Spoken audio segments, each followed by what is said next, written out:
Welcome to Crest in partnership with Elusive. We are going to run a very special episode to take us across the summer now, and we're going to revisit with a new edit the interview that we did with Mark Schofield back in 2020. Mark, of course, as most of you will know, is no longer with us. He finally lost a long battle against various health complications earlier this year. And as one of the best loved and most charismatic surfing figures that I've ever known, I found that going back and listening to this interview has been a very comforting way of being able to remember Mark. And I know that some family and friends have been doing the like. And at the time we put it out, there was a lot of love for Mark because people hadn't seen so much of him lately at the time. There'd been a big long lockdown, and Mark, of course, was kept away as somebody being shielded at the time. But it was really nice for people to be able to hear his voice then and to catch up with how he was doing. And now we're putting it together. It was formerly 2 episodes, but we're going to stick it together as one. Producer Dodd's put a bit of music under it. And basically we've got the life story here for you of somebody who we really do miss. But during the time that you listen to it, those of us left behind can at least continue to benefit from how much of a joy it is to just hear Schof rattle on about whatever subject you put in front of him. And in this case, the subject that we put in front of him most of the time is his life and lots of the amazing things that he's done and his incredible ability to find inspiring mindset.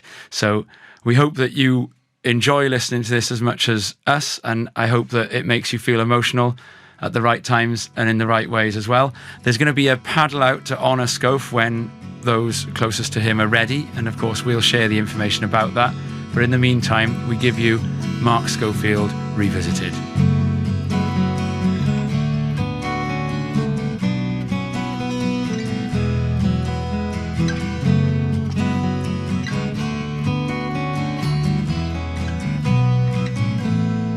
Welcome, Mark, to Crest, or should I say thank you for having us in your very nice, socially distanced garden studio.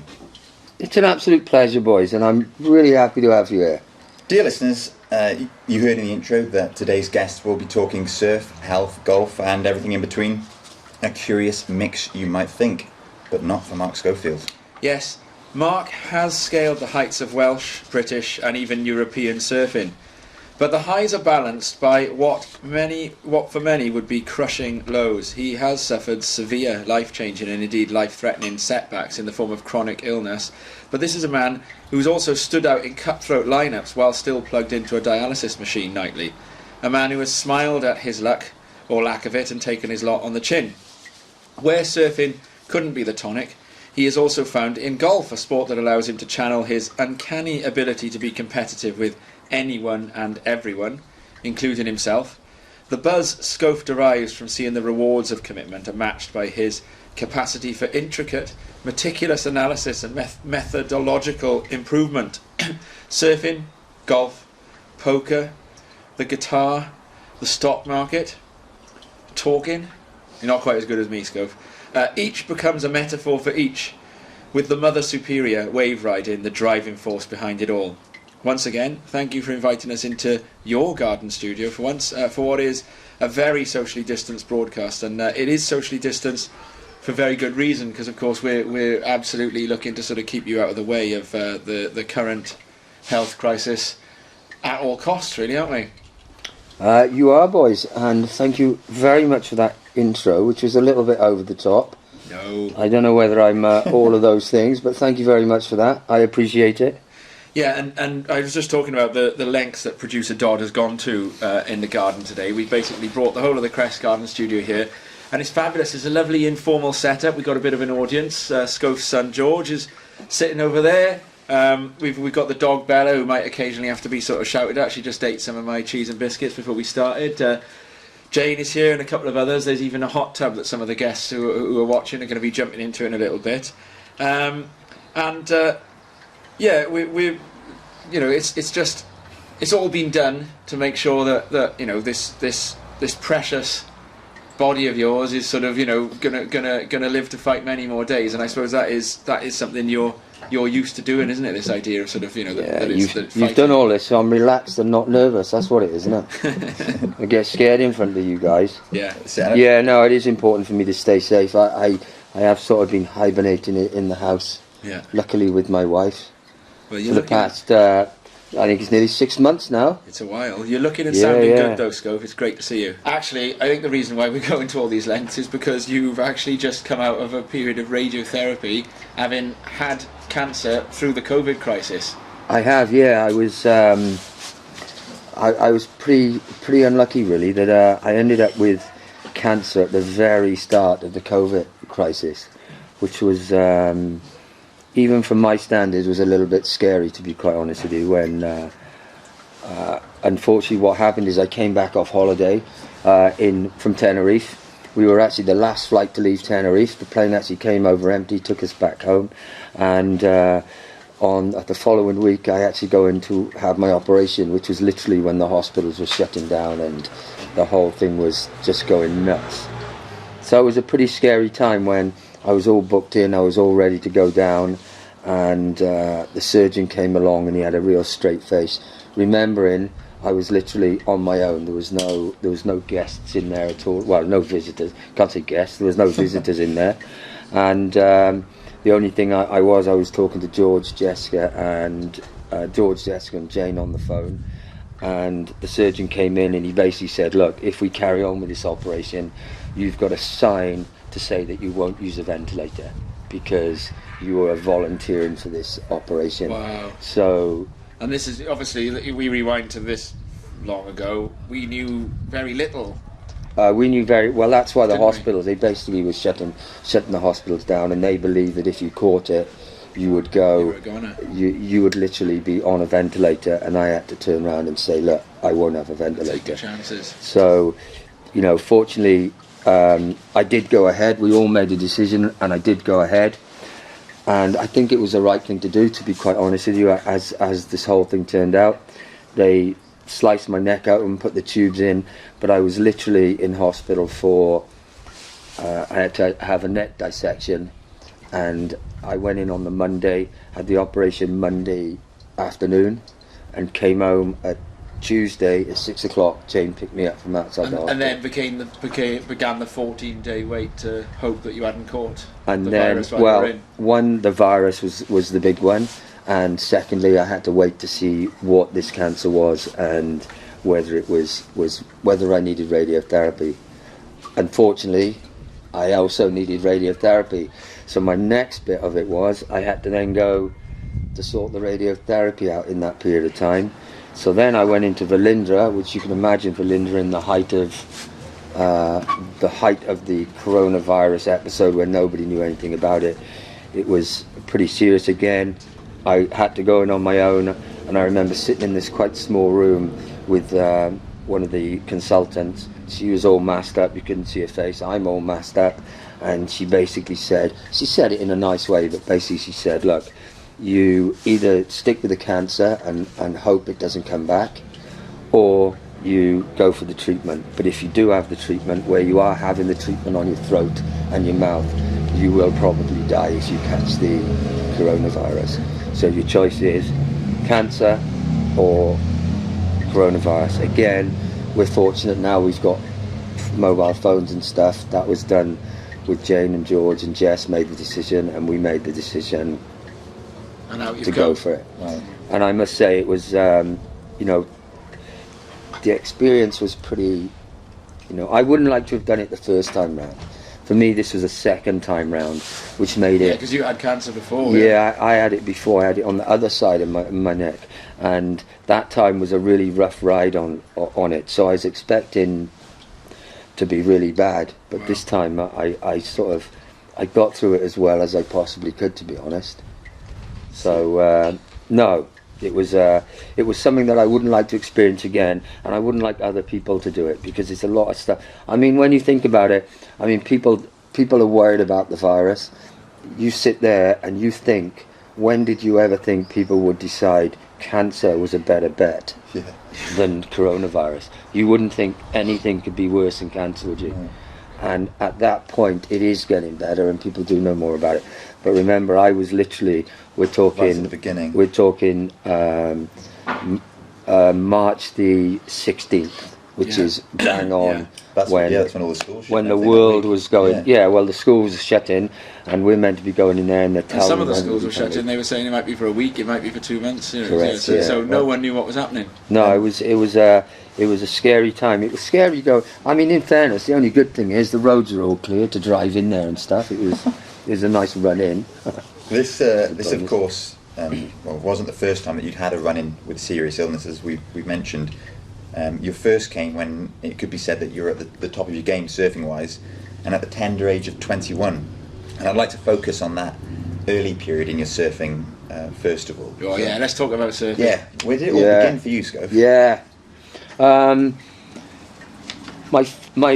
My recollection of first deciding to go surfing was we used to skateboard.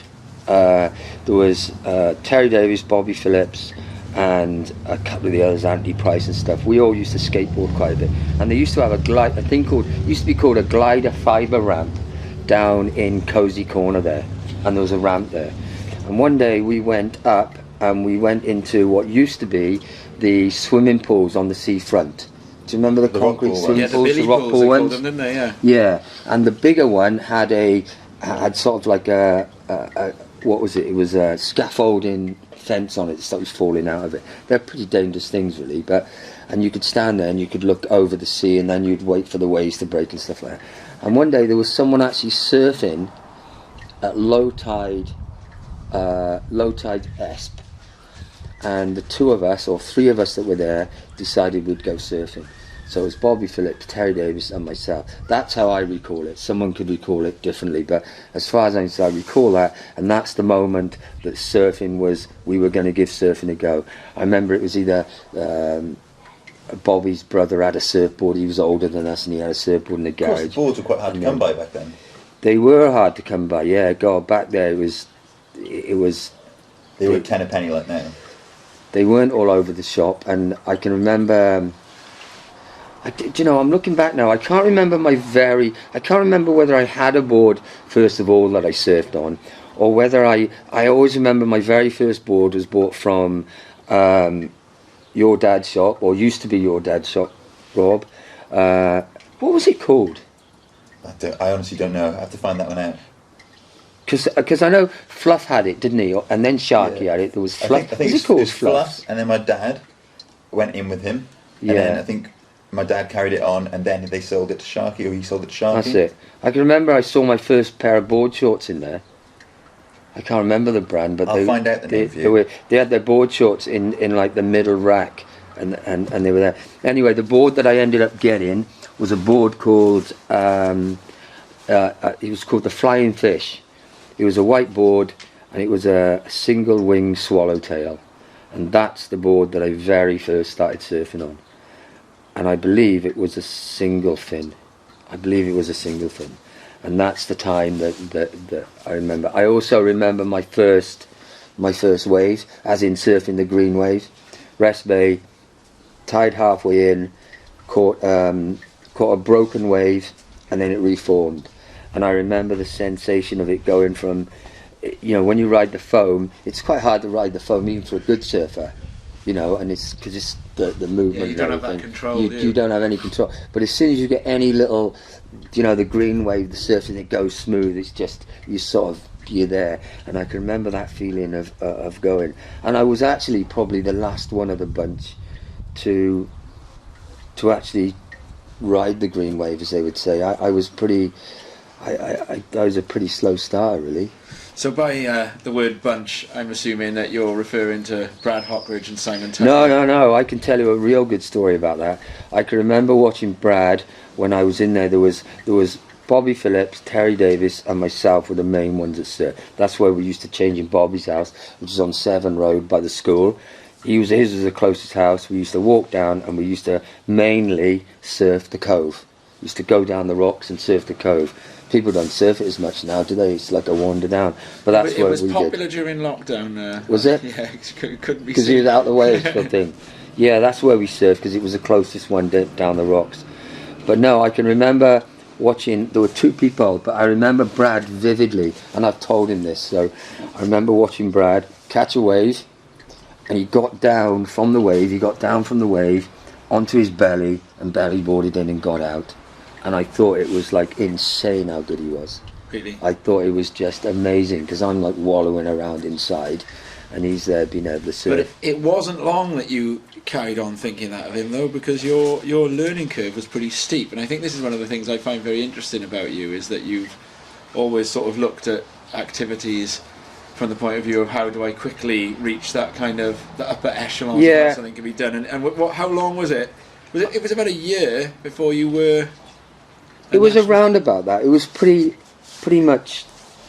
It was quick. I'm saying a year, probably a year and a half ish, but. And then you were a national champion. I didn't go out to be the best surfer. Right. I just loved to surf. You know, I would stay in the water from high to low. You know, I would literally be in there from low tide to high tide. People when you won that nationals that first. No, it was just, you know, back in the day, it wasn't quite as intense as it is now, and it was the Welsh was an incredibly good weekend. It was a weekend that people went to, everybody went to. Even if you didn't enter, you went down there. You sat on the bits. I mean, Rob, you caught the tail end of it when your dad would go down. He'd be down there. He knows, your mum and dad know exactly what I'm talking about. It was big. The car parks and stuff were full of people in campers and camping there, and it was just an event. I went down for the weekend to surf, and I entered a competition. I didn't know didn't even know I had a chance at sort of winning it.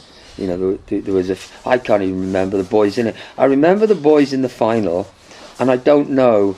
Now, Brad and Simon could tell you a totally different story of this, but I don't remember them. They must have been there, but I don't remember them. I remember the final being Frenchie, great surfer then. Chris French. And the Browns. I think one of the Browns were in it, which they were really good surfers. And I can't remember the other ones, but I remember that. But you remember Chris O'Connor? Yeah, well, Chris used to take us down there, and probably it sounds as if it was a bit harsh, really, but it wasn't. I didn't take it as being harsh, and it was something probably that stuck with me as well for always, to be honest. I can remember jumping in the van after I'd won, and those days they had a proper ceremony. They still do, but it was like a proper ceremony. Yeah, everybody would be hanging around. It would be a big thing, and to hold one of those trophies was like really good. And I remember going up well, funny enough, I don't remember going and getting. I remember going in the van with it and thinking, oh, my mum and dad are going to be stoked, like. And he turned round to me, and Chris looked at me and goes, "You done really well, you have, but you weren't the best surfer." And I just thought, and at that point it made me think that he didn't dishearten me. What he made me do is I had to go back to be the best surfer. I always felt that by me achieving something made me have to do a little better, because people will say that to you. So I was more concerned, probably wrongly, I don't know, that people wouldn't think I was worthy of it. Now, some people don't care. They just think, oh, I've won, you know. Mm-hmm. You know, as we say, we caught the best 3 waves and we won. I would want to be the best guy that won. It wouldn't be, oh, you did well because you won I think that speaks volumes about your character, and it's something that we hopefully will talk a little bit more about later. But you, there are a few names in there in the form of Brad Hockridge and Simon Tucker, and you mentioned Chris French as well. Yeah. And adding to that list the likes of Carwyn Williams, and I'm sure there were many others that you did come to know as friends and rivals. And like I said, I imagine there's an incredible amount of rivalry and subsequently perhaps motivation for you to improve and to get one over on them. Was that the case? Yeah, I think it started to when obviously if I won the Welsh, then someone else. I mean, it's like it's really nice if someone does really well, because then it motivates you. You surf with that person that does well, and so you think you can do well. I mean, there was a little bit, but we all surfed together. Yeah. You know, we did all surf together. I can't remember it being overly. That period when overly that way must have been an intense experience, because you're all such fantastic surfers. Yeah, I think I think though that period of time when the Welsh were dominating, and I mean we did, to be honest with you. I mean, there's not many times you can say that if you won your club championship, you'd think you could win the Welsh, because the people in it were so good that it wasn't a case that you could just go, oh, you know, it was easy round. It wasn't. There were just good people everywhere. Even people that didn't do, that aren't known to be good, were good surfers. Are you with me? Just they didn't do the right things at the time. But even the ones that were slightly below that were still great surfers, you know. And you also had, I think, the kind of older guys in the club sort of keeping you in check and pushing you. And you mentioned a couple of the older guys that looked out for you and gave you bits of advice. You mentioned Jeff Davis for one. Jeff was I always remember Jeff encouraging me. And you know, he always would say if you were surfing well and stuff like that. He may have done it to all of the other ones. He may have done it to Brad, Syme, you know, you name it, the ones in there. But yeah, I always felt that he encouraged me, especially Jeff did. And and your dad did, funny enough. Your dad gave me really good advice when I can remember surfing in one event. And he really, it's funny how you can take advice good or you can take it bad. And he sort of, his very words were, when I came out to sea, it was almost like, you can do that really well, which is basically I was going to the bottom and then I was going to the top and I was going to the bottom and I'd go to the top. And if I got it right, I'd be doing re-entries and stuff down the line. And he sort of said to me, he goes, you've got that wired, you need to vary it a bit. You need to do a cutback, or you need to do something. And it really hit a point with me that I did actually think, do you know, I am sort of getting a bit monotonous here. And that sort of improved my repertoire, you know. It was like as if I'm not just going to do those, you know, hit those, try and hit the lips all the time. But I tell you one thing I think why the Welsh were really good at that period of time was there was a lot of things came together for us. And one of those things was board design. And I think when the twin fins were big, and they were big-tailed. The twin fins came in rather than single fins. We had some of us had a little fin in the back. They were perfect boards for our waves. They were perfect, but everybody was using those same boards. But they worked on our waves. Yeah. Are you with me? It was like as if it was our waves. If you took them to France, they'd be rubbish. But our waves, they were good. And you had Carwin, you had loads of the boys down there. Cat was another one. All of those, they could surf. Everybody was surfing so well that, you know, like the British team was made up of Welsh people. I mean, how is that? Yeah. But I believe it was the boards were the right, and everybody else was surfing the wrong board for their waves, and we were on the right one. So for a period of time, we sort of made hay with it. And so Rest Bay was like the kind of equivalent to epicenter. Trestles. You know? Yeah, no, Rest Bay, the boards worked. They allowed us to get to the flat sections. They allowed us to do it. We went really fast. Are you with me? We were like a little skate park. Whereas what then happened is whether the Aussies turned up into town or whoever turned up, and they made the boards thinner. And they were harder to surf. What I mean by that, harder work to surf. They were just hard work. You had to be, you know, the moment you get up, you got to go for it. Whereas with the bigger boards, you could catch them a little bit earlier, the waves a bit earlier. Growing up in Porthcawl, going to school, I remember one of the great injustices we always had was that surfing was never on the honours board, you know? Never. Only Paul Lovell got on the honours board for being the Ogo Young Sportsperson of the year. Is that what he got, was he? Yeah, they didn't put the sport next to it because the school was down on Didn't surfing. like it. It had a bad image. And I remember in meetings that surfers had with the head teacher of the time, I remember them drawing, and this was one of the first times I sort of really heard of you, or knew of your CV at that point. It was like, look, there's a European champion in this town. Yeah. And it was you. Did you remember that? Well, it didn't really, I got to be honest, they never really gave us, I don't know whether it was because we didn't particularly want it. Because surfers now blend into everybody around now. But at the time, we used to go to school with our hair wet and just still like putting clothes on that is damp. And, But you were a and European just champion. running it. Yeah, but it didn't. You know, it Two only British meant titles, two Welsh stuff. titles, It only you know. meant that to us, didn't it? It didn't Yeah. mean anything to them. You know, from our point of view, it was the fact that in the chemistry lab, you could look out and see the surf, and if it was good, you get the hell out of there if you can. And the nice thing about it was, and you couldn't do it now, we had like a little escape routes that we knew we could go along the side of that one, go there, pop round the corner there, and you could hop out without anybody seeing you. And Brad and Simon, they're in the same year group as you? They were a year less than us. They were a year below. So you had this rivalry Rob was asking about, and one of those memories that you've got there is when you all travelled up to Brim's Nest together, and that was a European championship. Well, we travelled with a lot of the time it was with Brad rather than Simon, but yeah, we went up to. Well, it wasn't Brim's Nest. Funny enough, that was for the European juniors, Right. and Brad is still a really good surfer, and he was a good surfer then, really good. And we were drawn, unfortunately, at that point in the semi-finals, and we were sharing a room as well in the same hotel. I mean, I can't say, again, it didn't feel as if we were hugely competitive, because these things didn't... The reward wasn't as great as people think they would be. The reward was your reward.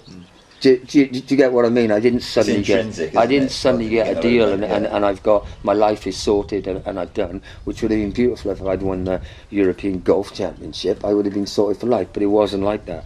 And you know, that at that contest, we both knew whoever won this semi-final would go on to win the final, because we were both, well, we felt we were both the better ones to it. So, you know, if he had beaten me, which he could have as easy as I beat him without a shadow of a doubt, then He'd have been a European he champion. would have been European champion, and off he goes. But Brad was the most consistent, I think, out of all of us, for sure. There were lots more event titles to boot, and as we've learned, you weren't someone to rest on your laurels, even to the point of not feeling that you deserved something until you repeated the feat. But do any of your victories really stand out in your mind as being something you felt particularly proud of? I think there's a story about quite big Thurso, isn't there? Thurso was always a nice one because it was good surf. But the ones I sort of remember, I remember Jersey because it was good waves. Funny enough, it was good waves, and it was on more of a left, okay, and I was surfing against Paul Russell, and because it was a left, it was that to me to do well against Paul Russell, because Paul Russell was a great surfer.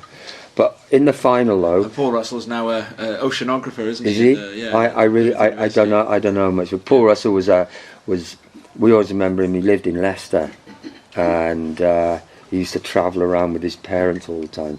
But he was a bit of, you don't follow golf, do you? But he was a bit of a Bryce out. It always felt to me he was a bit of a scientist of surfing. You know, he knew what to do, when to do it at the right time. Wasn't particularly great, but he did the job really well. But he was always, but he's a really nice guy, Paul was. But the one that I would say, something that always made me enjoy, and still does to this day, enjoy competing, or a certain amount of it was, I was in the final of the British, and I believe it was Colin Wilson, other two, Colin Wilson, Chris Gadd and myself. I know those two were in it. And I went down the beach, and I was quite young then, because I had to surf, I think. I had to surf in that because I was old for my age, and I had to go in the seniors. But I theoretically could have still been a junior, something like that. Yeah, people in your school year group would have still been. Yeah, but I had to flip over because they wouldn't let me go as a junior. So I could still surf in the juniors, but didn't matter what I did, I couldn't go on any, British trips or anything as a junior. And I was really nervous going down there. And Colin turned to me and goes, "What's the matter with you?" And I said, "Oh, I'm bloody shit myself, aren't I? I'm scared, I'm nervous." He goes, "What are you nervous for?" I said, "Well, look, we're in the final, and it's the main one." He goes, "Nah, the main one is all the ones you've got. You've got to put all the effort in to get here. Now, you enjoy it. You've done it. You just go out there and have a surf." And, it was almost like as if you'd pulled the plug on me. It was like, he's bloody right here. All I do is go. And when I played golf, and I was competitive, which I'm not now, by the way, when I was competitive, all I wanted to do was get to the 18th hole. If I could get to the 18th hole, it didn't matter whether I won or lost. I had to get to the 18th hole. So I stood on the 18th tee, and as long as I got there, I think I'd made it. Look, I'd made the complete All the course. big holes are behind you. Well, I just made the course, haven't I? Yeah. You know, I'm playing against somebody, and I've actually made the course. It's not like like a I've journey. been Make beaten it at to the the end. And then I relax then. So the 18th hole is the one you want to win on, isn't it? You like pull the plug on the guy, if you can. And you also were about to tell us a story about Paul Russell before I so rudely interrupted you as well. You were in a final against him. That was that final. Yeah, it was Oh, it that was that final. I think it final, right. was that final. I'm sure he was there. Right. I'm sure anyway, the waves are really good, and one of the judges, I tell you who it was Nigel Simmons, and he was a great surfer, and Christ, these guys won't remember this, but I remember him, and I always thought that if I could win and him judging me, that was a good omen. Yeah, great. Yeah, it was when it was sponsored by cigarette people, that was. Would you into that? Yeah, You well, have that now, it was would a big you? deal. Yeah, was it James- American the Tobacco Gunston and five- Something like that, yeah, it was a tobacco Gold company Leaf. that sponsored it. So We had a nice trophy with that as well. my dad has also actually told me the story that you were telling just then about Yeah. what he said to you, and he likes to try and take credit for an event in which he thinks you won by doing a. My dad describes it as a carve-in 360, but I know you talk it down a little bit more modestly, don't you? But there was this event. Was it the Newquay Classic? I think it was the Newquay Classic, yeah. It was the Newquay Classic when it was originally the Newquay Classic, where it was like British people in it. It wasn't. It got like a bit bigger, and then it turned up into what it did. But it was one of the first Newquay Classics, and the surf was quite big, yeah. And at that He's taking credit for that A360. Sorry, Where- A360. Sorry, I'm 3 Air decades too 360. early. Hey, you're pushing me. That's good. Yeah, I was doing Air For the Carvin 360. I was. 360. So he said, you know, but you did this 360 on a decent sized wave, a bottom turn. Yeah, it won the Carve 360. It was because the wave was so big, because it was quite big that day. The surf was quite big. When I did the 360, it as it moved round and I was sliding the tail, because that's the way we sort of did them. It sort of made it feel like it was a carve, because it was so. Because I can remember them coming out of the beach and saying, "Oh, you did a Carve 360," and I remember thinking, "I don't remember doing that. Maybe they marked somebody else." But this interview is going to have these high highs, and then we're going to go Low lows. to the low lows. And it was in that same event, the Newquay Classic, when you first started to realise that you had something very seriously wrong with your It was health. an event in Newquay, and we stayed in. I went down with the guys. Who were the guys? Can't remember the guys now. I'm trying to think. Anyway, I can remember staying in the Lynx. It's still there, isn't it? The Lynx Hotel in Newquay, on that headland. It there. is the Headland I think Hotel. it's still there. Yeah. We stayed in there, and we stayed in there as well, didn't we, Jane? Anyway, with the guys, and I can remember being in the event, and I got through my heat, and I remember being so tired, so physically tired, that I thought, I'm not going back in there. It was just too knackered to go back in, and I sort of slammed the board in the back of the car and said, I'm not going back in again, boys. And they said, you got through though. I said, I'm not going back in. And that was the last time it wasn't the last time I surfed in an event, but it was the last time that I could with During that period. where I knew my kidneys were failing, you know, where they'd it had gone too far. So from there, presumably, it was to the doctors to find out what was causing you to feel that way. Yeah, it was, yeah. In the Heath in Cardiff, wasn't it, love? We went to the Heath in Cardiff, and I'm trying to think the consultant's name now. Yeah, so we went there, and when we went in, I didn't feel super bad, but I was bad enough that I couldn't compete. I mean, you'd be surprised how much effort it is to paddle around, course, and yeah. adrenaline is in a heat. But I'd either played a bit of golf or gone surfing, and I'd gone in, and they took my blood, and they came back and they said, Jesus, this is off the charts, like, you need to dialyse today. And I said, I can't today, I got stuff to do. You know, and he said, no, you've actually got to go on the machine as soon as possible. And I said, oh, I got stuff to do, I can do it Monday. And he said, right, you need to come in Monday. And I went in Monday. Dialyse meaning? Dialyse meaning, well, first of all, what they did, they put a subclavia in my neck, which is basically a tube that goes down into I'm going to say an artery just above the heart, and then they sew it to your shoulder where they plug the machine in to start with. They'd plug the machine in, And the that dialyzing machine. kind of acts as a kidney. And that effectively, acts cleans as the a blood. kidney, then it comes out. But when I had that done, I was so scared of needles and stuff. The doctor said to me, he goes, "Oh, it's an awful low," to you, didn't he? To Jane, to my wife. He said, "You've an awful low pain threshold you have, haven't you?" And because he was like 3 foot away, and I said, "Yeah, I can feel that. I can feel that." It's coming. It was one of those things that it was like I just wasn't used to being prodded around really, and that's when I went on, and it was a bad time then. Dialyzing was bad then. It was a real journey because they didn't do certain things they do now, and you would get cramp like you wouldn't believe because they're basically taking salt and everything out of you. And it was just one of those things they just used to tell you to, well, they didn't really tell you to do anything, just like suck it up, like, and you could get serious stomach cramp and stuff, and you were on it minimum of 8 hours. Wow. So it was 3 times a week, 8 hours, and by the time you felt better, you had one day of feeling all right, and then you were back on it. It was a ride. So hearing that news that you're going to have to dialyse, and I assume it was with the intention that it's going to be for the foreseeable future. Yeah. That must have been a real shock to the system in itself, thinking of what an active lifestyle you kind of led up to that point with surfing and golf and whatnot. It's funny when you're younger. Well, I felt that I'd get through it. It wasn't quite as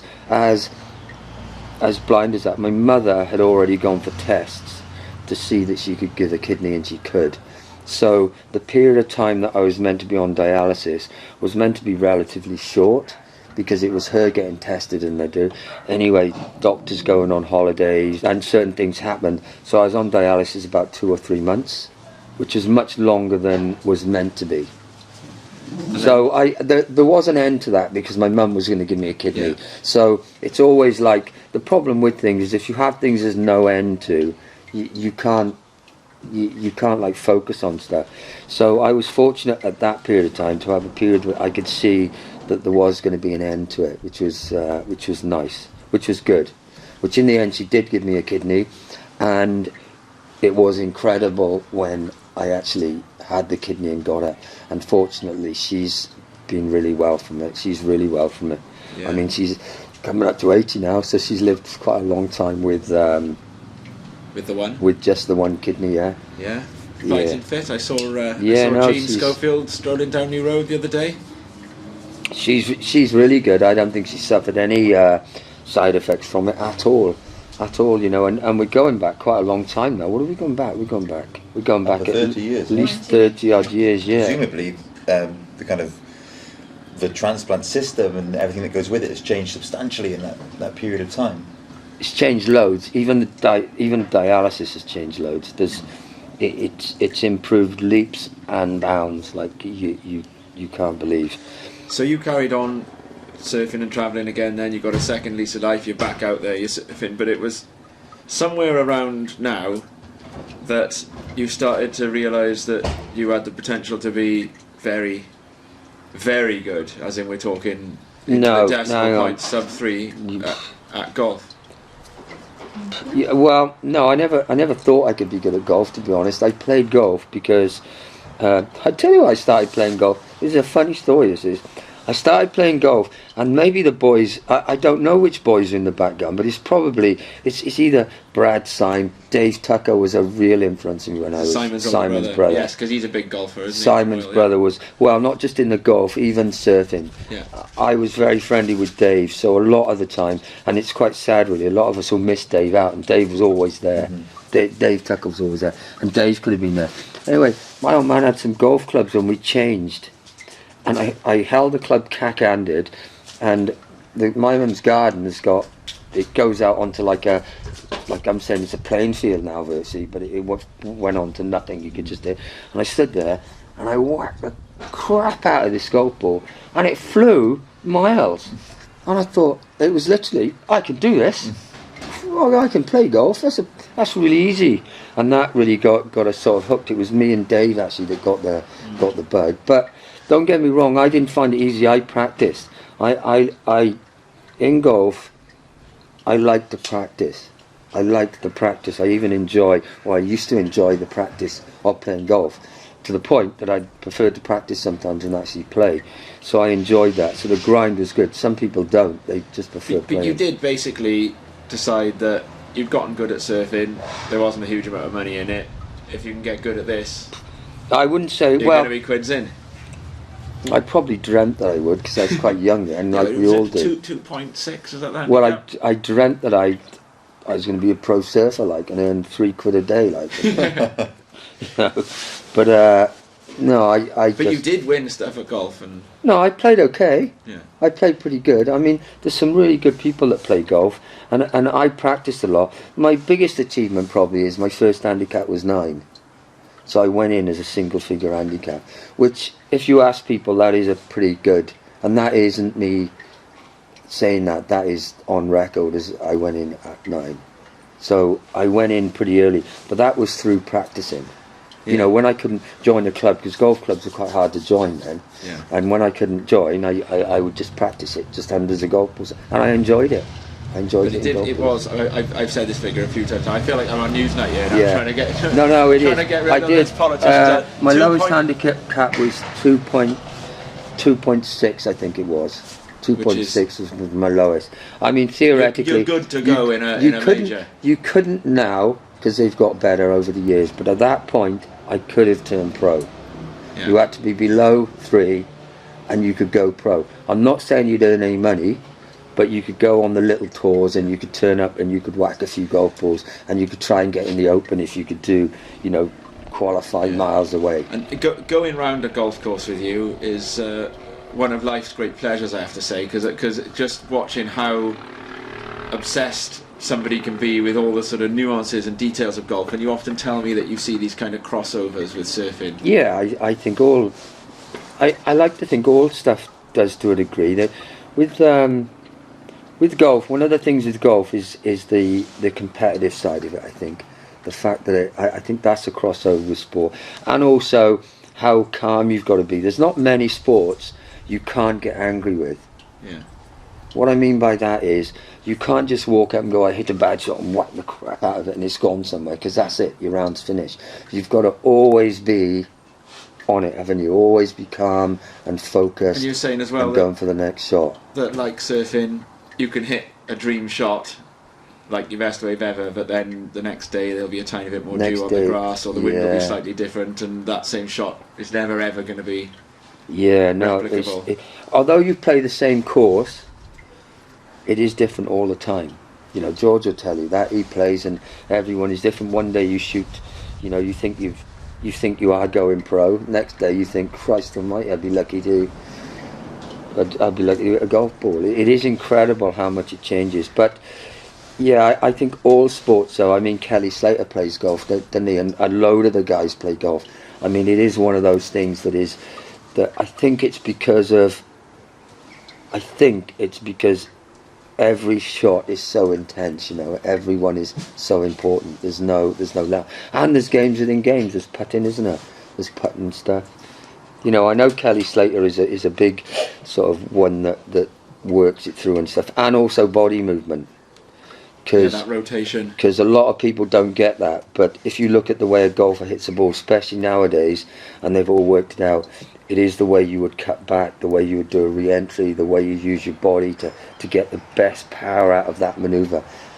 And then there's this mantra that you used to say to us a lot, and then in the end it was quite effective in certain times within surfing, where you'd say that, in golf, you just, anyone can have 3-4 consecutive shots that are as good as the top guys. Anyone can put one hole together, or you can put one shot together. I should stop. You tell us the theory. Well, the thing is, I could actually beat on a day. I probably couldn't nowadays, but on my day, I could probably beat Tiger Woods on a hole. Yeah. So I could theoretically beat Tiger Woods on a hole, but I wouldn't beat him all the way around. And that is a real thing for even when you surf. It is possible in a heat to surf 3 good waves, and your good waves will beat a very good surfer, because he may not catch those 3 good waves.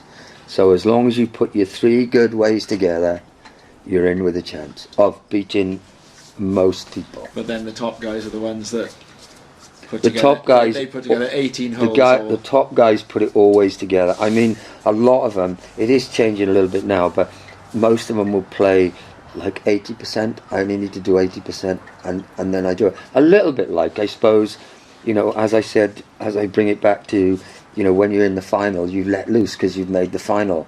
It's a bit like I'll only hit my driver my full distance and pull everything out of the bag when I need to do it, and I don't need to do it on that first hole, do I? I need to get round until I meet the 18th, and then I can let go and thoroughly enjoy it. It is a good game, mind, for mindset, really. And also, you compete a lot in golf. You compete even with your mates. Like, if you go out, you're always competing. So you're always, you know, closer to the hole. £5 on this, or I bet you, you know, the next coffee we make is that. So you're always competing. We're in surfing.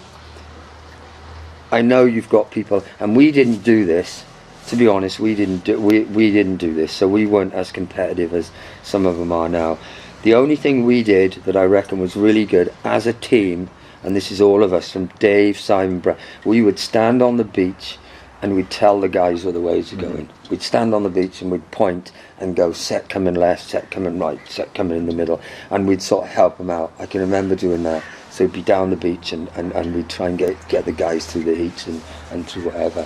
You know, so we'd all do that, where nobody seems to do that now. I mean, obviously somebody does somewhere, and maybe, I mean, they've probably got microphones now, they do it, you know. So going back to the Schof story, as it were, would it be fair to say that whereas before the problems that you found out about with your kidneys, whereas before that surfing and golf perhaps enjoyed an equal share of your time, that after that golf began to take the lion's share?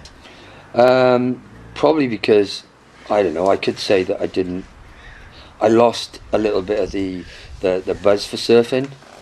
To be honest with you, yeah, I lost a bit of the buzz, and as I got better at golf, that became, you know, you'd compete on the weekend, and the problem you got when you surf, and it's probably the only time I have it, is FOMO. Yeah. It's terrible in surfing, isn't it? Yeah. It's terrible. Is it surf guilt? Surf guilt. It's a terrible thing to do. Like, even if I sat here and I said, "Oh, I think it's 3 foot over scared today," you guys would be sitting here thinking, "Is it?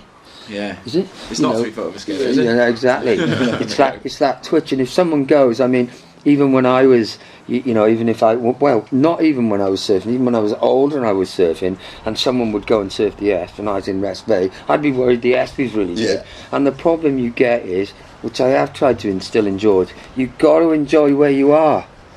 Just enjoy where you are, because you end up surfing crap everywhere. Because Esp is crap, Rest you've made crap because you think Esp is better. You may as well just go, just enjoy where you are and get on with the job, rather than... You brought George into the conversation here then. Your son George is here. At some point we're going to try and see if we can drag him in and see maybe we can get a little heckle out of him or something. Some of the bits of advice you've given George over the years. Oh, no. Now these are legendary, right? And you know, going around a golf course with you and George, you're lecturing him, you're lecturing me the whole way round.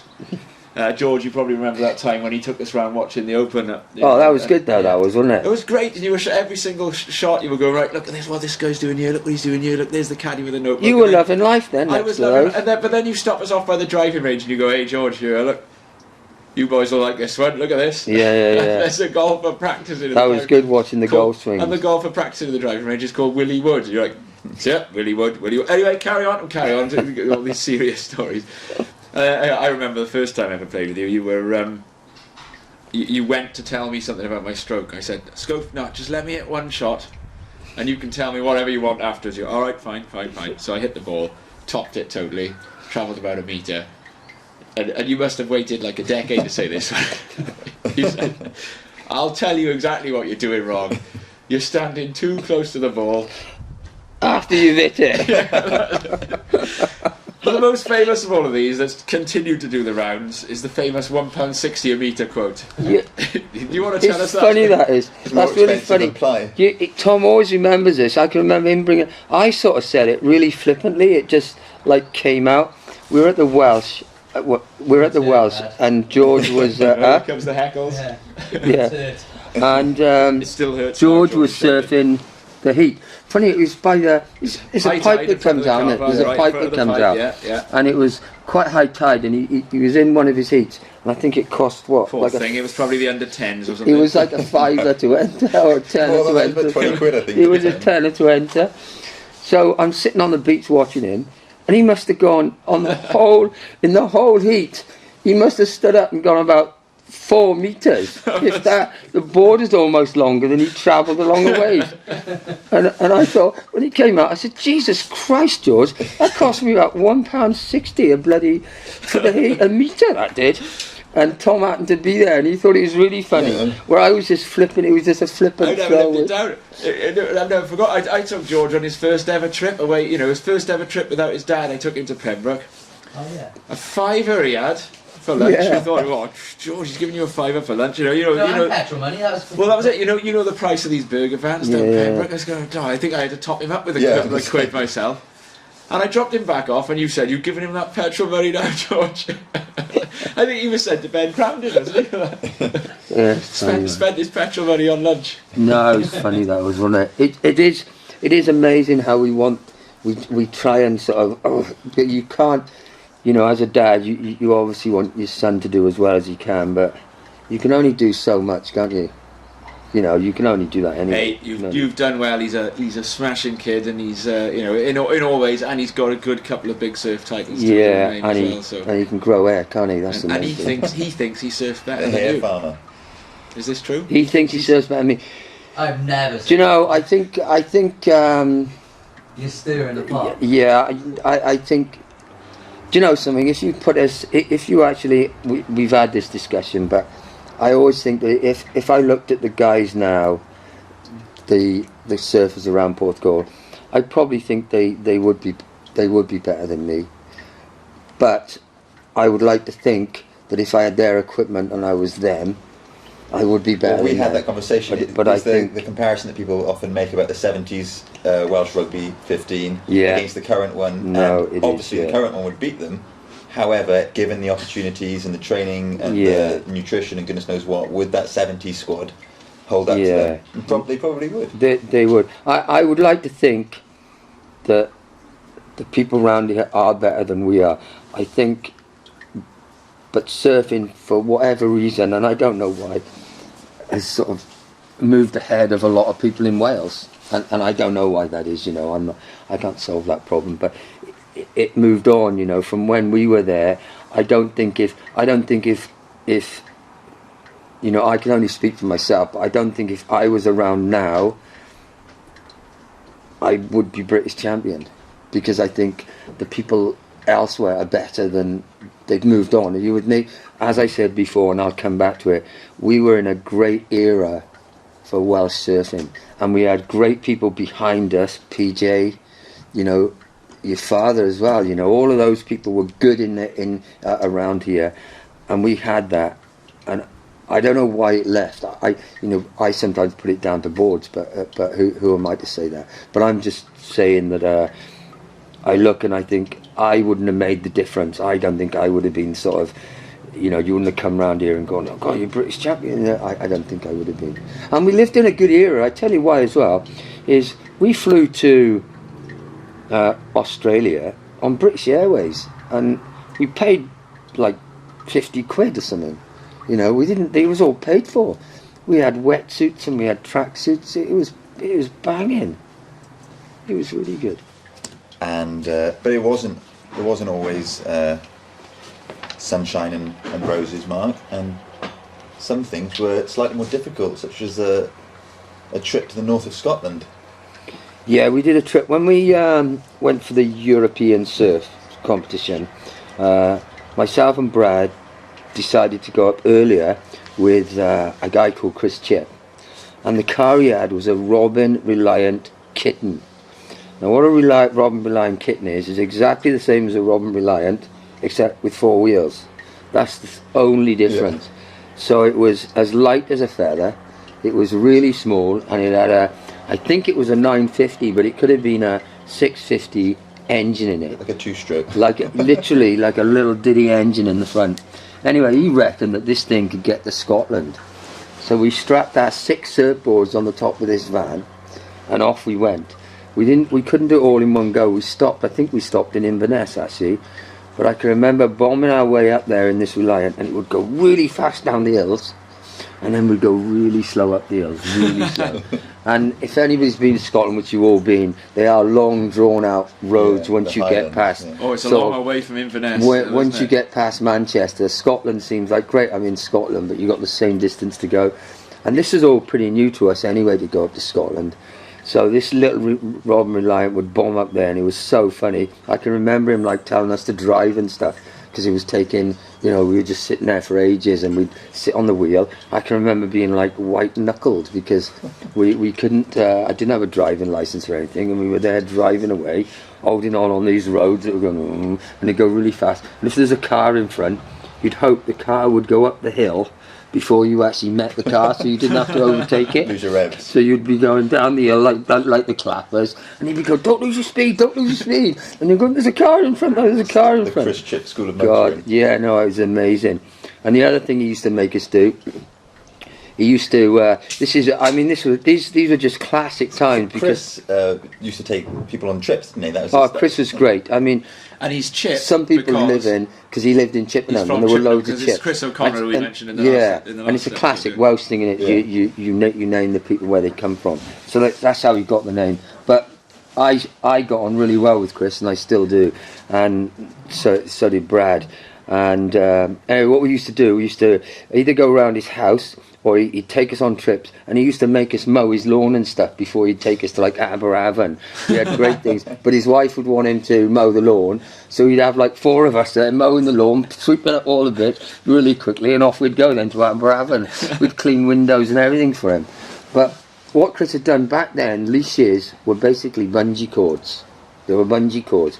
So when you fell off, the board could be about 3 miles away from you, and what you hoped is it didn't come out of the water. If it tombstoned, didn't it? If it was fully like stuck up, and as it came down, it would come back at you faster than you could believe. It would fire back at you.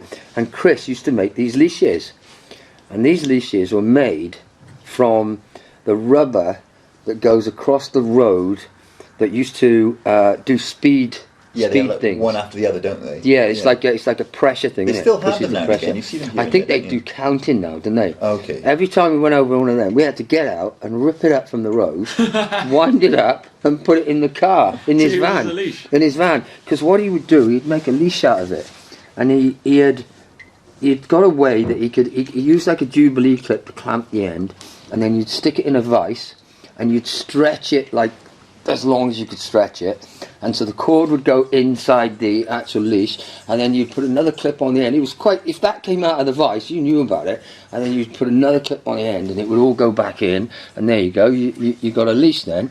And when we were down in Cornwall, we'd have to go and sell them then around the car parks for our keep, like. But in fairness to him, when I went with Chris, I can remember petrol being 36. I don't know whether it'll match it, but I always remember 36 pence a gallon, and he used to charge us like a £5 each, which seemed a lot.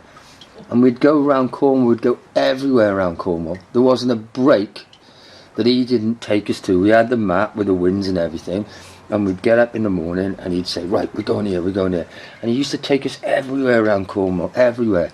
Anyway, Constantine was a nice place we used to surf, but everywhere he took us. And we used to stop, and then if the car park was full, it was, but hop out, boys, go and flog some leashes, go on, and off we'd trundle. Don't buy a leash, mate. And at the time, I don't think we weren't, all we were was just normal surfers, we were just having a ball. It was like an adventure, if you know what I mean, rather than, now it's all, we used to use the leashes to hang on the back of bikes. And so if you've got a leash, and it would guy riding in the front, you'd be like skiing on a skateboard, you'd be banging. You can see it on the prom, can't you? Yeah. The guy's riding home and you're on the back, somebody walk skiing on your on the bungee, and you could pull yourself in, you could go right away, and you could have a bit of power then to like shoot yourself along, because our parents didn't pick us up. It's not because they were nasty, they just didn't do that sort of stuff. It wasn't sort of the age of we got to be perfect parents. It was just You know, I've got kids, let them live, innit? Let them go on Free with it. range kids. Yeah, but it was more of an adventure, and we felt, because we surfed, I'm sure all of them would say that, we felt a little bit different. I would imagine even your dad and stroke your mum felt different when they were back in the day. Yeah. It wasn't sort of like feels like everybody surfs now, or gives it a go, don't they? Yeah. You know, everybody is. Well, back when we were, they didn't. It was, God, if the sea was pumping, and there was 5 of us in the sea. Now I'm talking the whole of Rest Bay. Now there's 5 guys in. We would sit in a little bunch, and our boards would tangle up because we'd let the leashes go, we'd let the boards go because we hadn't learned how to duck dive, and all the boards would be tangled up, and we'd have to untangle them now. And yet we got the whole of Rest Bay. It just seems mad. It's almost like, why were you doing that? But we're literally like bouncing around right by us. Well, that's it. Dad talks about turning up at Rest Bay or any break, and you kind of sometimes you'd wait for someone to turn up to go surfing with them, rather than now you aim to avoid them Absolutely. at all costs. You Great. know, I can remember surfing the point, and you'd be ringing people up to get it. I remember surfing the point before they surfed the point without wind.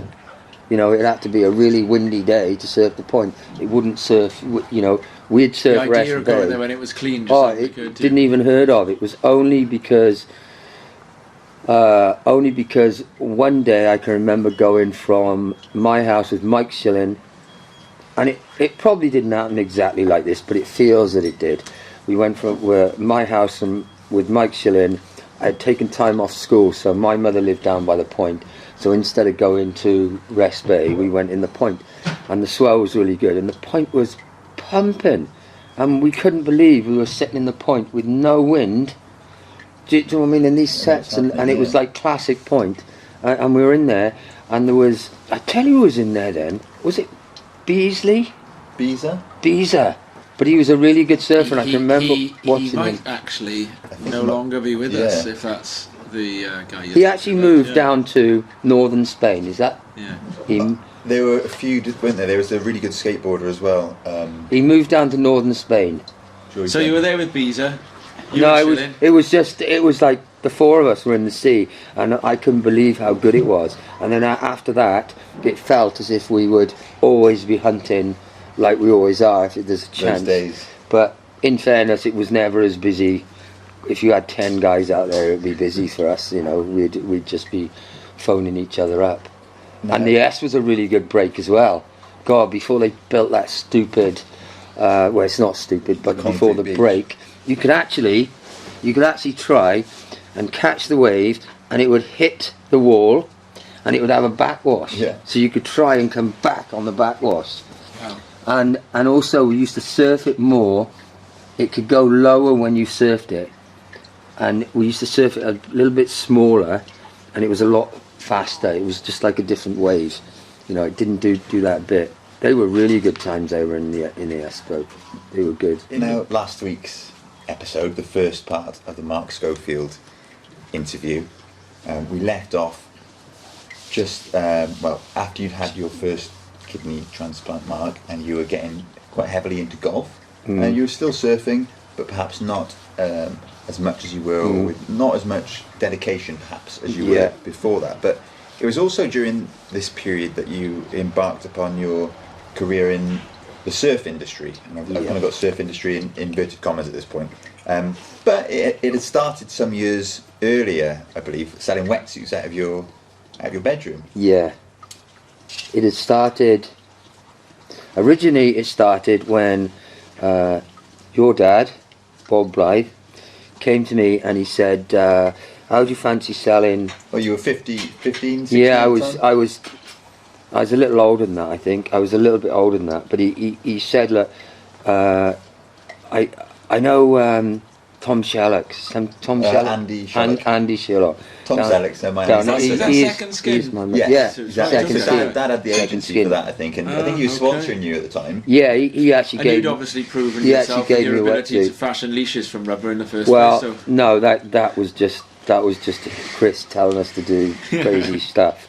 No, what he'd done, he'd said that I could sell the wetsuits, and if I sold a wetsuit, I'd get a tenner, so or a fiver or whatever it was. So in my room I had loads of second skin wetsuits, and at that time they had, I think Norma's was around, but nobody was really doing wetsuits in that way. So I was flogging these wetsuits out of my bedroom basically. They were good. They were classic wetsuits. The zip went all the way down to your. I grew up with second skin wetsuits, and I mean Andy's still going. He still makes fantastic suits. Yeah, they're really. I remember having kind of inherited those suits that my sister had worn before me, and just spending the whole day in the sea and not even feeling. I don't think you felt the water, let alone the cold. Well, and also they were like the zip was down to your bloody nuts, so you bloody everything got cold because you were sitting in the water. The only good thing was the boards were slightly more buoyant, so you were a little bit more. Whereas now they're like up to their chest, and they're like sitting there, like, oh, you see, look, I can see his chest. So that was kind of your first foray into the surf industry. But you tried your hand at a few things. You tried your hand at shaping, but you said it was a bit too smelly. My parents had a caravan in the back garden. I say, like a big caravan in the back garden, and. What I did was I turned it into a shaping room. I decided I wanted to make surfboards. So I had a shaping bay in the end of it, in one of the rooms. I'd knocked 2 in, you know, if you imagine one of those caravans, each room was a job to make. And I think I only made 2 or 3 boards, okay? Now, Brad actually did ride one of my boards. It was a spotted one, I think Brad had, which was really good of him to just buy it, really, you know, because, you know, he's a really good surfer, and he was getting on somebody's board that, you know, looking back on it, they're okay. Well, I'm going to tell you, because the original one is actually, I'm in the process, hopefully, of buying it. I got a photo of it. This is a running theme in Crest. We've been talking about people keeping and finding their boards and having old boards. I must admit, I'm not a massive one for that. I wouldn't go out. Just this one, the reason why I sort of like this, because, and I'll say why, it came about because I had to go into clinic one day, and the lady on reception always talks to me like, she tells me about her son surfing and stuff and all his adventures, and she tells him, and the other day she goes, my son's got your original surfboard you bought. And I went, yeah, you know, like thinking she's just being nice. And I'm thinking, didn't even think about it. And she goes, I tell you what, I'll bring you a photo of it. Do you know, when I went in the next time, she showed me this photo of this surfboard that was either the first or the second board I'd ever done or I tried to shape. I honestly couldn't believe it. I literally couldn't believe it. She floored me. And that's why now I'm like thinking, yeah, I think I'd like that one. And George can surf it. You can't surf any worse, can he? He might surf better on it. A twin fin. Do you see the shape of it? Yeah, a teardrop. Yeah. A teardrop twin fin with a squash tail. So it's quite self-deprecating, I'd say, about your surfboard shaping. But you then went on to find a niche working with textiles and of course founding the famous No Limit wetsuits. No Limit wetsuits, yeah. Now of Greg Owen. Now Greg Owen. Now that came about because it sounds bad now. I did wet. Surfboards are really smelly to do. Mm-hmm. They're even worse than they were now. I think they just because now they've got resin, haven't they? They've got resin that is almost They're odorless. Working on it, yeah. Odorless, you know. That's part of the fun, though. Fresh board smell.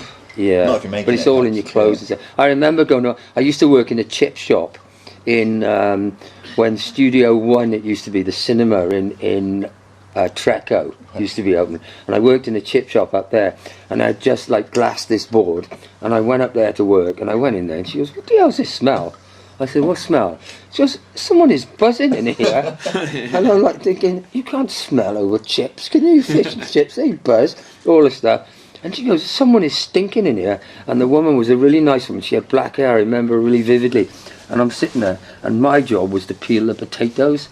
But they had a potato machine, I'd shoved the potatoes in there. And she goes, "Someone is stinking in this place, and what is it?" And it turns out it was me, and I was sent home then to go and get changed because I was buzzing from making the surfboards.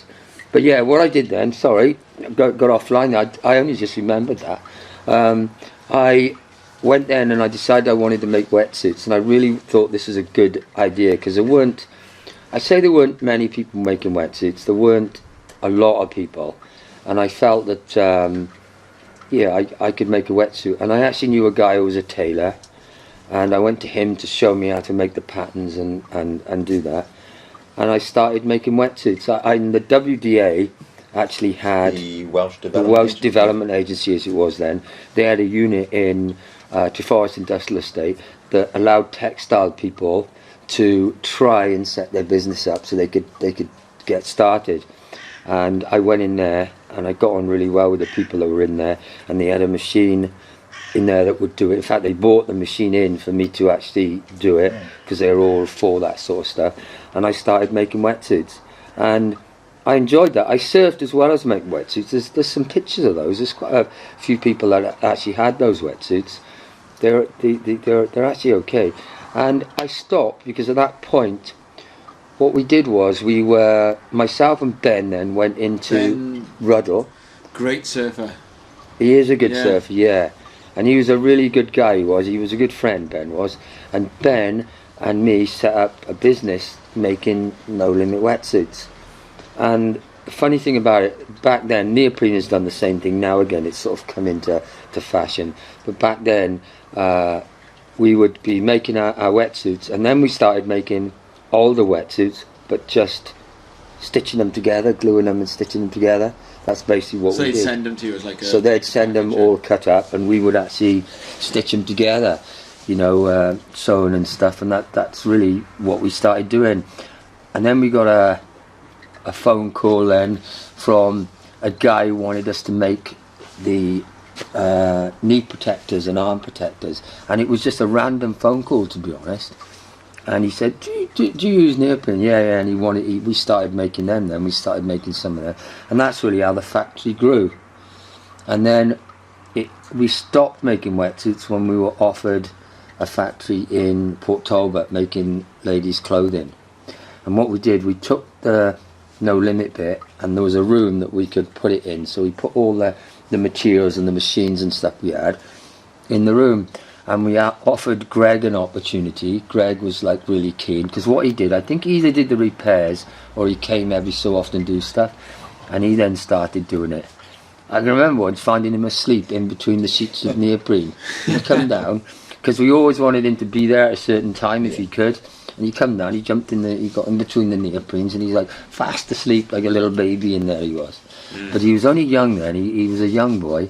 But he then set off. We did have a few occasions that there's a few occasions, because our main thing was, what we didn't want him to do was, we didn't want any grief from it.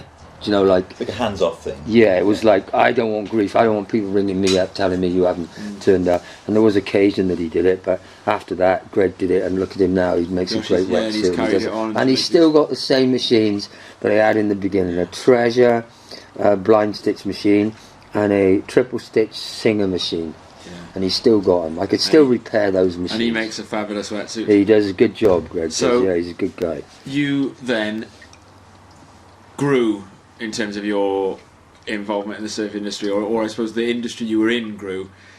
We've got the internet, we've got the growth of the surf media, we've got sponsorship, big sponsorship making surfers and products grow. We've got, Oki.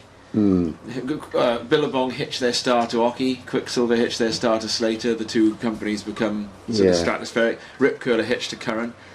And this then is where, Brad Hockridge, your buddy from school, he's also in and around Billabong at exactly the right time, gets himself well placed, and then you guys end up essentially industry kingpins, I suppose, really. I wouldn't say. I said what Brad did really well with Billabong, and when he had finished Billabong, I think he was doing Globe, so he didn't need anything else. Yeah.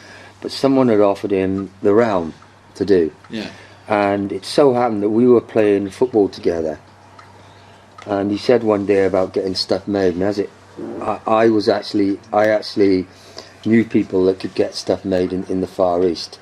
This is the clothing factory in Leong, spelt with an R, isn't it, in Thailand? Yeah, in fairness, there was a lot of factories being used, but because you guys went over there a few times. We went quite a lot. But basically, he showed me a rack of clothes that he had been given by one of his guys that Brad knew, and he said, "Do you reckon you could get those made?"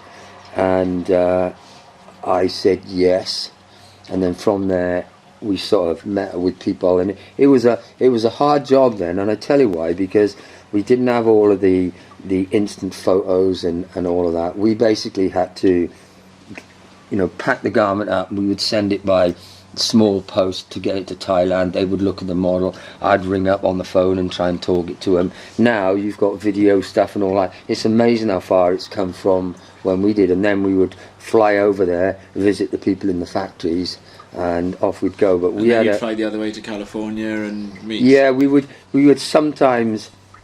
It would usually for the meetings and stuff. We would then go to, California and stuff. But the Thailand trips and that used to be really nice trips. Yeah. I mean, I unfortunately lost some of those. When my kidney failed again, I couldn't travel like that again. But at that moment, it was a really good. It was again. It felt as if we were learning again. It was an adventure, It was a full-on adventure. We're going to come to talking about the fact that there's more. There's another big low to come, to come in your story. But right now, dealing with this high. Yeah. Can you tell us a little bit about those days? You guys were meeting Tom Curran. I remember you brought one day. One of you was like, can you guys go and pick someone up from the airport for us, please? It's a guy called Matt Archbold, and you were surrounded by. Also, it's working with your friends in what you've already mentioned is an industry that was kind of running at full ebb at that point, wasn't it? It was good times in the surfing industry. When we started it off, when it was at the beginning, and there was first of all, it was, I'm going to say me and Brad, but I had met somebody in another thing I was doing was hockey shirts. I was getting hockey shirts made, and the person who was designing them, Andrew McLean, he was my mate, and I said to him, "Oh, Brad sort of got this real sorted now. This is a really this is good great. thing." I didn't know some of this stuff. Knowing Andrew McLean well, but I didn't know you guys went back before that. No, this is a really good idea now, Andrew. I think Brad's got this. I can remember in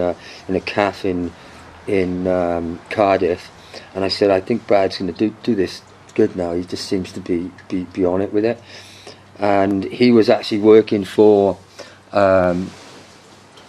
He was working for Shine Dog, the company was called, which I had done. We'd made hockey shirts for all the hockey league, basically, and that's what we were doing. I was getting all the hockey shirts made, with Andrew was designing them, and I was getting them made.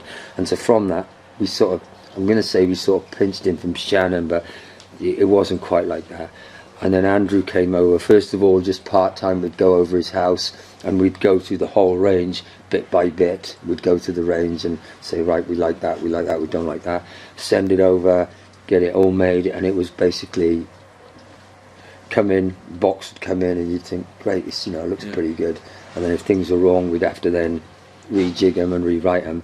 But Andrew was then designing it. But those times working with Andrew, with Brad, and as it got bigger, it was Rhino, who was an amazing guy to work with. He came on board as well. There was Jen. There was like so many people there. This is in the beginning, the very start of it all.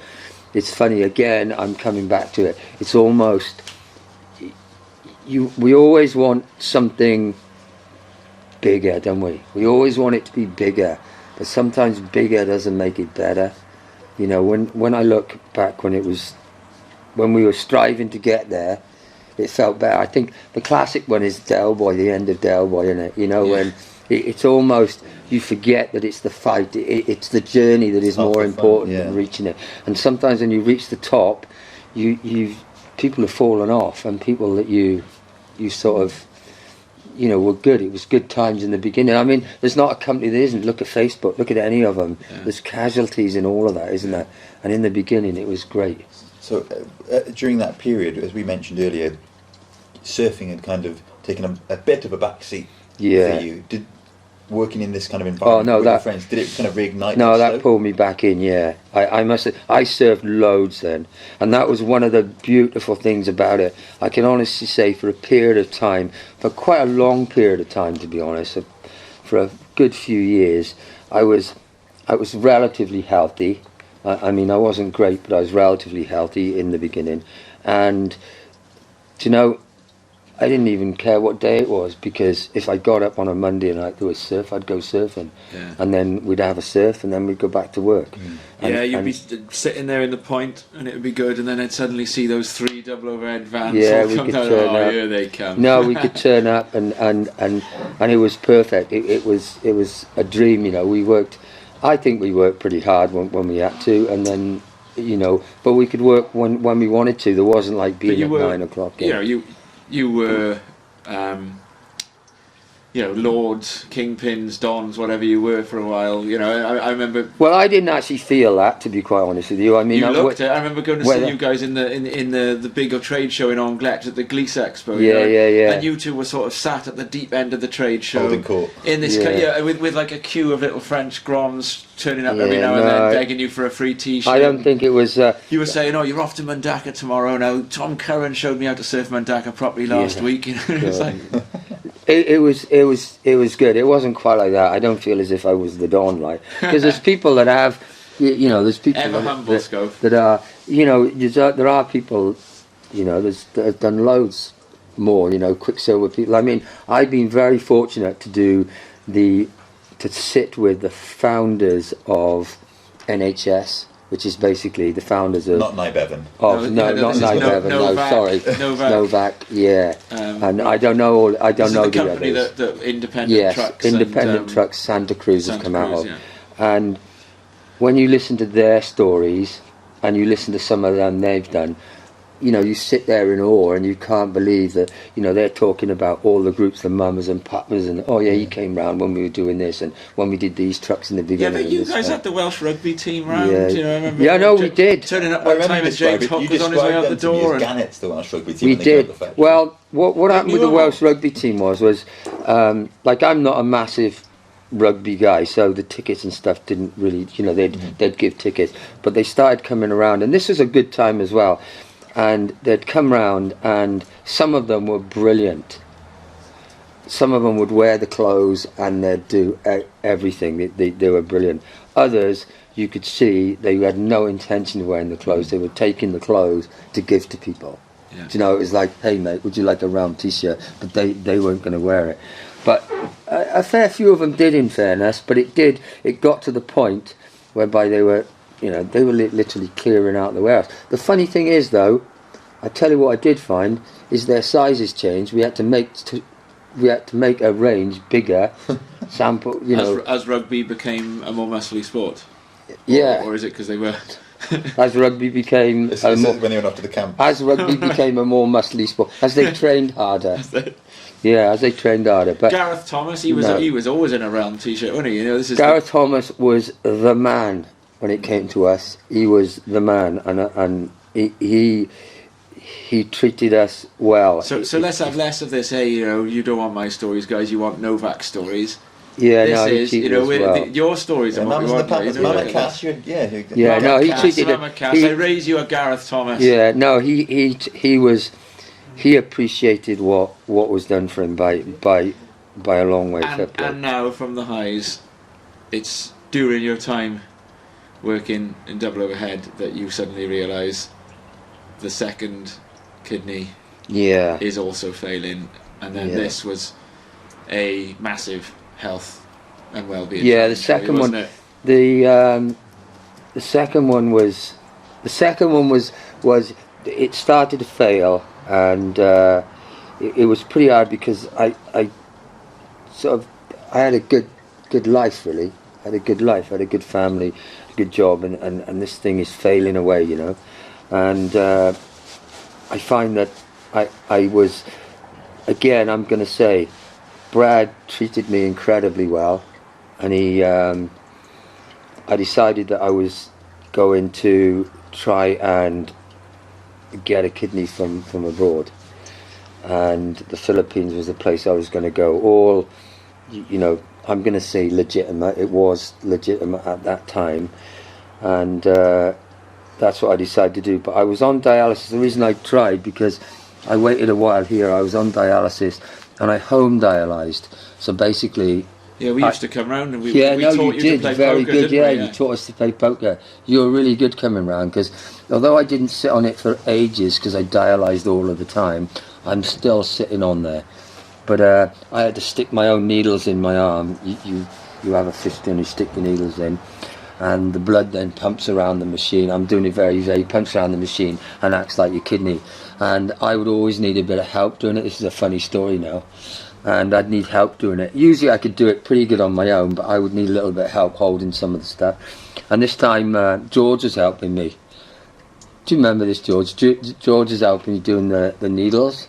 Yeah. And I stuck the needles in and I hadn't connected it up properly, so I turned the machine on and the blood was squirting everywhere and I couldn't work out where this blood is coming from, and I'm thinking, and George is like standing there and he goes, "Dad, I'm not sure I like this." And he's just standing there because he can't do anything. But he goes, so much blood. "Oh God, I'm not sure whether I like this." And the machine's going around the blood, and I'm trying to find out. God, Christ, I can't find out why you put the wrong over. That fistula thing that they put in your wrist was a pretty horrid contraption as well, wasn't Yeah. it? Because you came in and met some of my students, didn't you? I did, yeah. And I remember you inviting one of them to touch it, and this guy the jumped thrill. like 3 foot in the air thrill, because it was like an electronic buzzing kind like of a buzz. lump in your wrist. They put a fistula in. What they do is they cut the artery and they connect it to a vein, and because arterial pressure is greater than venous pressure, the vein gets bigger. It grows. Right. And it obviously grows. It can grow quite big. I mean, mine was quite an animal. It was quite a big thing up my arm. Basically, so you can get the needles in a bit better. So that was that. And it felt, because the flow would go down your arm and then fizz back up, it felt like it's called a thrill. It just, you can feel it going. But when someone touches it, they think there's a little pump in there or something. Okay. So. Yeah, I'd forgotten about that, but that was a massive part of me, that was. So you briefly touched upon there, Schof, that you travelled to the Philippines in search of a replacement kidney, and the BBC came along for the ride, didn't they, with a documentary team? They did. And it was aired on, it was certainly BBC Wales. I remember watching it at the time, and it was week in, week out, I think it was. Yeah, it was. It It was a weekend, week out, and when it was, yeah. And, it was really quite moving, wasn't it? And it was... well... It furthered the debate, and I presumed consent didn't exist then. Of course, it was before that time, Yeah. wasn't it? Yeah, it did. It before It must have helped we did the opting out. We opting outside. Yeah, I mean, really, I'd been on dialysis a fair while then. I can't remember how long, but a fair while. But it reaches a point that, and I sort of reached that point. Dialysis is fine, but you can sort of only be on it so long before you start going down a tipping point you'll never get back from. So even if they bung a kidney in, you're never going to be back to, you are going to give you damage. It's not a perfect solution. And I know you said you were because you were doing it so often, you didn't have to spend too much time on it. But again, even an hour or two a day, I imagine, is super restrictive. It is, And yeah. I mean, it means you have to plan everything. that's the worst thing. What I did, what I was allowed to do, which was good for me, is I did a couple of hours every day. So that meant that I could virtually eat and drink quite normally. But what I couldn't do is anything impulsive. Mm-hmm. You know, I couldn't, if I surfed, I would have to do 2 hours. So I'd have to fit everything around it. Like if you said come down the pub, I couldn't miss a session. Mm-hmm. Or if I missed a session, I'd have to double up the next day. And then, you know, sometimes I'd think Another it's 2 not hours worth a day, it. It's yeah. not worth the double up, so I'm not going to bother doing it. So, yeah, it was just hard work, really. I even look at it now and think it was hard work. But, you know, that made it bearable. That prompted the Philippines. I still kept working. That prompted going away and seeing if I could, buy a kidney, basically. I mean, in the end, it wasn't a successful trip. No. In terms that you didn't get a kidney from that trip. No. But it was almost, I think, pretty much a year to the day afterwards. The phone rang. It was. On West Park Drive, and Yeah, the phone. I literally, because I'm a relatively rare blood group, not super rare, but relatively rare, like 10% B rhesus negative, like 10% of the population. Yeah. Nowadays, they can do a lot more though with different blood groups and stuff, so it's not quite as hard. And I reached the point that I thought this was it, you know, and I was trying to I started to try and get my mind around the fact this is it, this is this is where you're at, like, so just make the most of it. And then the phone rang. Now, funny enough, I've had it done. I had the phone ring twice. Now, by what I say, the phone rings and they tell you they've got a kidney. You got to pack Which your bags means that and you got to come somebody in. young and in good health. Well, it doesn't even matter if they're young. It means some someone in poor good person health. or some nice person has lived their life, you know, as much as they can, and they've had an accident, and Yeah. obviously they've been good enough to donate their kidneys or their organs or whatever they do. So someone is being sad. But I think George answered the phone on both of those occasions, as I remember. And the first one I went in, all excited, ready to go. And basically it was a false start. They did my blood test and they said, oh, there's a few antigens they're not happy with. So I get sent home without anything, and then another guy gets brought in and he has a go. So I was just sent, oh God, I'm off home again. Yeah. But on the second ring, it was okay as it happened, and yeah, it was okay. That It was around 2008, I think. I remember coming to visit. it was you. It my about first year at 2000. uni. Yeah, And yeah, so- yeah. I was slower that time. The first time I had my kidney, I got up really quickly.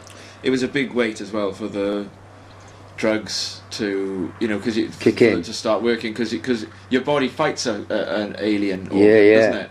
Now the crazy thing about that was the first one worked straight away. My mum's did, so they put it in and it worked straight away. The second one is they put it in and it was fine, but it didn't work. It just didn't work. So I'm sitting there, I've come up from having the kidney thinking, great, but it wasn't working. So they leave you sort of fill up with fluid, and I mean fill up with fluid. And it went 7 days, and I'd have a tube, you know, catheter in me, and a little bit would come out, like a little diddy bit would come out, and nothing, you know, nothing good. And then for some reason the catheter went a bit dodgy, so they had to take the catheter out. And the day after they did that, it was like on the 7th day, I couldn't stop pissing. Which is I couldn't good stop news. pissing, so the kidney had booted into gear, and off it went. It just started going, and then it was just like they call it sleeping. They did a biopsy of it, you know. They stab it and take a little, and they said no, everything's fine with it. There's nothing wrong. But apparently it was just sleeping. They call it. Back in And the then water. it woke up, and then yeah, I was back. I didn't sort of. I came back okay, but each time the mountain's a little harder to climb, you know. So, but yeah, I was okay. I could surf and I could play golf and I could do those things. Yeah, it was good. It was really good. Yeah. And we'll nowadays you still have to take drugs to deal with the immune system. You to take keep it. Oh, I take it all the time. I mean, those drugs have really they've affected me all the way through. Well, they've affected me really badly now, as it turned out, because from there, what was I, 5 or 6 years after that, I had tonsil cancer.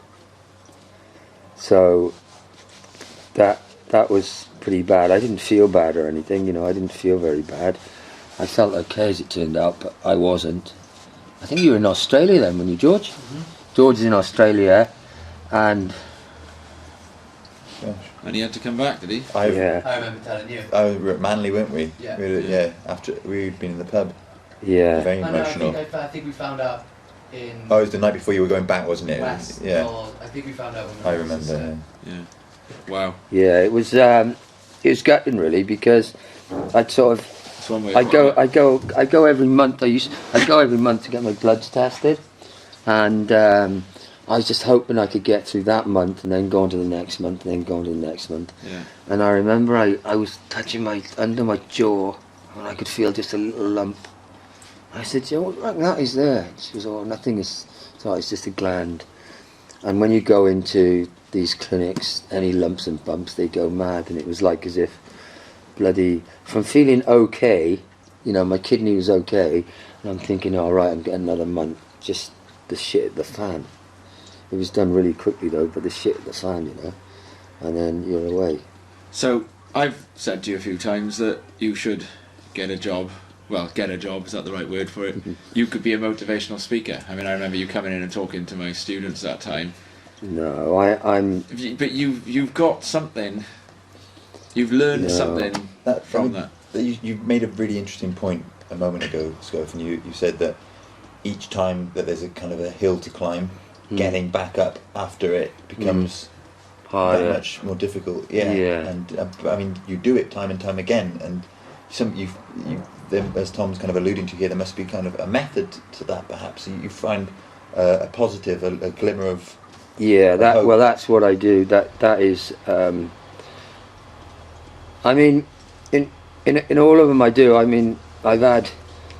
I mean, I don't know how far forward you want to go, but I've always tried to, or I always try, even in most stuff I do, I'll try and find the one good thing, just the one good thing. It may be over in the corner, but it's a good thing.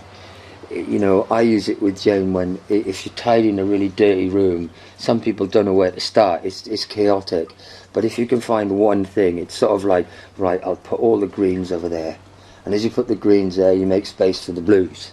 Do you see what I mean? Yeah. So suddenly you've got a pattern going here. So from my point of view, it would be, you know, I'm okay. I can actually, let's say, it's hard for me now, but I can walk around the golf. That's good. I can do that. I'll go and do that. I'll play golf. And then I may play a bit better golf. And I think, great, that's really good. I tell you what, I don't feel so bad now. I think I'll do you know, and I try and build on that one positive rather than focus too much on the negative. It's very difficult to do sometimes, though. It's not like but you are a very positive person, because people always want to hear your wisdoms, hear your motivation. You know, you've had a big impact on a lot of people's I lecture. lives. I lecture You do. people. That's what I do. I Yeah, lecture. good way though. We enjoy it. We come round. I and get get. talking. I mean, you know, the thing about that golf analogy about, like, you know, the everyone can hit everybody a can perfect hit a couple of perfect shots in a shot. row. They can. I can see where I'm standing, and you're telling it to me and George is like, his head's swaying and he's yawning and he's like almost mouthing the words behind you. I But see like them all the time. You know, that sits behind my own biggest success in, you know, as a surfer. So it's huge, the impact you've had on other people's lives. But everybody takes stuff you say in different ways. You know, some people have said stuff to me in passing that I've taken on, and I've taken it on really seriously. Like, you know, I tell a story your dad told me about him being a bricklayer. Now, I don't know how true it was when he told me, but he'd go to the first place and he'd learn that he couldn't lay bricks at all. Couldn't lay bricks at all. Just having come back from Morocco, and he was trying to earn some money to go back. And he goes to the first. Yeah. He goes to the first. I mean, it may have been easier in those days, but he goes to the first job, and he's like looking, and he watches a couple of guys, lays a few bricks. A guy says, "What the fuck are you doing?" And then he has to go back. Then the next time he goes to the next one, he can do a bit more. And the next one, by the time he's done 3, he's saying he can lay bloody bricks, and he's a brickie now. Off he goes. And I'm just saying, it's a certain thing that you learn just bit by bit. You know, you just. Now then. You're starting to sound like the Schof we know and love there, because I know it's hard talking about some of the stuff we've just been talking about. So now that we've got you there, we've got you as that version of Schof, let's move on to some of the areas in which you are very opinionated. Let's yak a bit about. God. Let's get you up on a few of your I high was just horses starting to now. think All this is of the most them. I've ever been able to say in the presence of Papa Schof. What? Well, because We're normally allowed he'd to be talk. lecturing. Yeah, normally it'd be right. You I listen lecture. to me now. Only guys, I you listen. talk. Just Come on, sit right. and listen. Lecture us then, right? Let's start with this one, right? In the next episode after this, we're having a debate about jocks and purists, right? Let's get your thoughts on this, right? Joel Tudor apparently is the sort of the person who gave the quotes. Apparently it was to Surf Europe about how, you know, surfers are not athletes. Surfing isn't a jock sport. We'll leave that for football, you know. And he means American football. Surfing has got some kind of like countercultural origin that we should. Rob and I have sort of almost set ourselves up as kind of opposites on it. Although we probably find. Well, let's not admit that we find common ground we'll leave until we've finished our debate. Where do you stand on this then? The state of modern surfing. That is it now a jock sport? Has it lost its roots, or was it always that? You're implying that is it a sport that is it's a full-on sport, which is competition and you go for it, or is it more of a lifestyle? Well, I side? think we got a bit lost in your description there, because I think the debate centres People around always do. more about whether we should be kind of promoting that jockification of surfing, and I define the jockification of surfing as being changing surfing into something else, another sport, and kind of neglecting to acknowledge the kind of the culture and the history of it. So I think you kind of termed it quite well there when you said, is surfing all about competition? Is it super serious all the time? Or should we also acknowledge the reason we all started, certainly here, to have fun? I mean, funny enough, this sort of thing was a discussion that we used to have in work as well, really, is that has the sort of everybody that does stuff in there, or the brands do stuff, they focus on the surfers that do well in competitions, and yet those very surfers that do well in competitions rely on, I'm saying we rely on Rest Bay car park being full of people buying Quicksilver, Billabong and all of that, that, you know, they probably wouldn't even know who's world champion. They wouldn't even know who's, the name they'd come up with, the Kelly Slater's going to be world champion for the year dot, as far as they're concerned. The same way as, a little bit like golf, Tiger Woods is still the main man, but Kelly Slater's, most people who buy surfboards, who buy wetsuits, are doing it because the lifestyle is banging. And it is, isn't it? Let's face it, boys. The smell of that salt in the morning when you go down the beach, that fresh salt from the mist and everything in it, and the sun is shining. You know when you've had your surf, you're going to take your wetsuit down, the sun's going to wrap itself around you. Christ, who wants to play golf, isn't it? I mean, that's just, you couldn't get better. That's just, and everybody wants that, even the guys that compete. Now, from my point of view, that to me is, those are the times I remember, probably more than I remember competing, you know. I remember competing, and it is nice to be good, and it is nice for people to sort of say some of the nice things you said about me, but, you know, all of those, I just think it's if you can enjoy it, and those things as I just described, both of you smiled, because both of you have I was done kind it. of there, I was on the beach. And both of you have gone down. Well, everybody that's ever surfed has looked for that day. I don't know why this is though, right? But in terms of like being there, I was thinking, okay, you know, I know what happened. I was thinking, you were talking about it being sunny, and I was thinking, gosh, it's not sunny that often here in Wales. And some of us, you know, we've got to, if you want to be a Welsh surfer, you've got to live for like those big winter days. And I was thinking, you were talking about that, and you were romanticising, right? But I can see vividly the sight of you calling other people off because you're deepest. It's a big winter day in the Point. On the Point. You're deepest. There's Brad. There's Simon. There's like Gary Lewis is in there. It's like that tough crowd that it's impossible to get a good wave from. And then it's like, got it. And then there's you, deepest, taking off. And that is that's a jock moment, isn't it? Surely, you know, you've defeated the other guys in the lineup to that. Not now, because Reiner would be deep. He'd be another 50 yards further over. He'd straighten it out and going up the rocks. he'd be still free. He'd be at the bloody lighthouse. But I was seeing that, and you know, and that's another you know, that kind of feeling, you know, the I think though that sometimes I don't know this. You've got off on that. I don't know this, and it would be really. We'll never find it out. But I don't know whether if I hadn't competed and done well, would I have still been no? Would I have still been surfing? Right. Would I have still enjoyed it as much? Or would you? I know. Brad still enjoys it as much as he probably did before, you know. And there are people, but I'm saying me, how I went around my business. I reckon I can ask you a few sort of psychometric type questions then to try and help diagnose that. Is diagnose the right word? Yeah. How many times in your surfing life Have you gone cruising on a single fin and so, you know, like, I'm going the 2-3 foot point today, and I'm going to take a single fin in, and I'm just going to style, and I'm not going to worry about my performance level? A pregnant pause.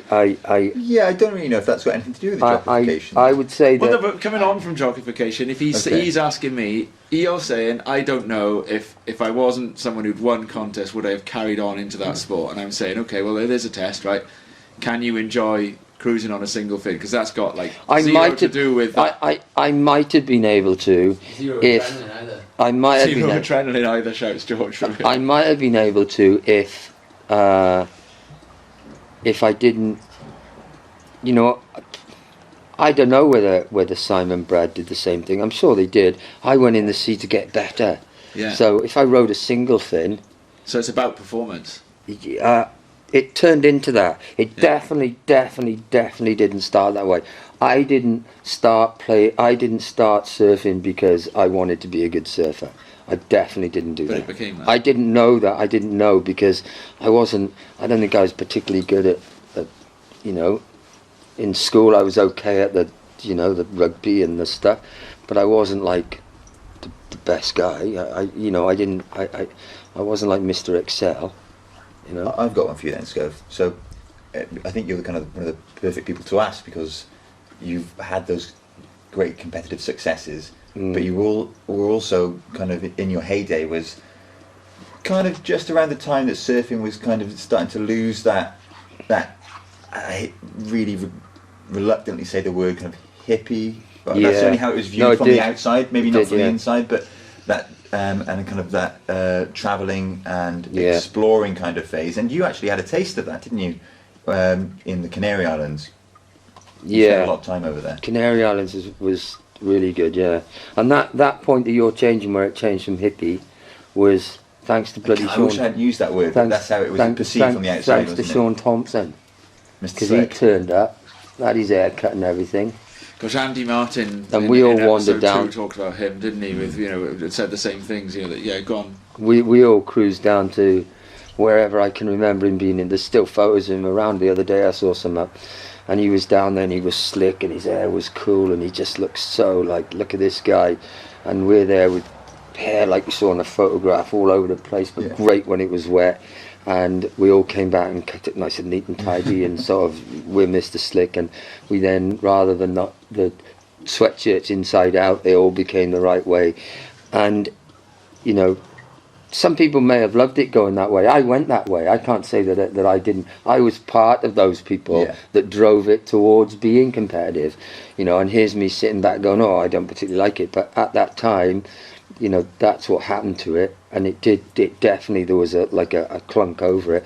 But I tell you what, mind, at that moment in time, I think some of us, you know, in a little part of us, thought we could be professional people.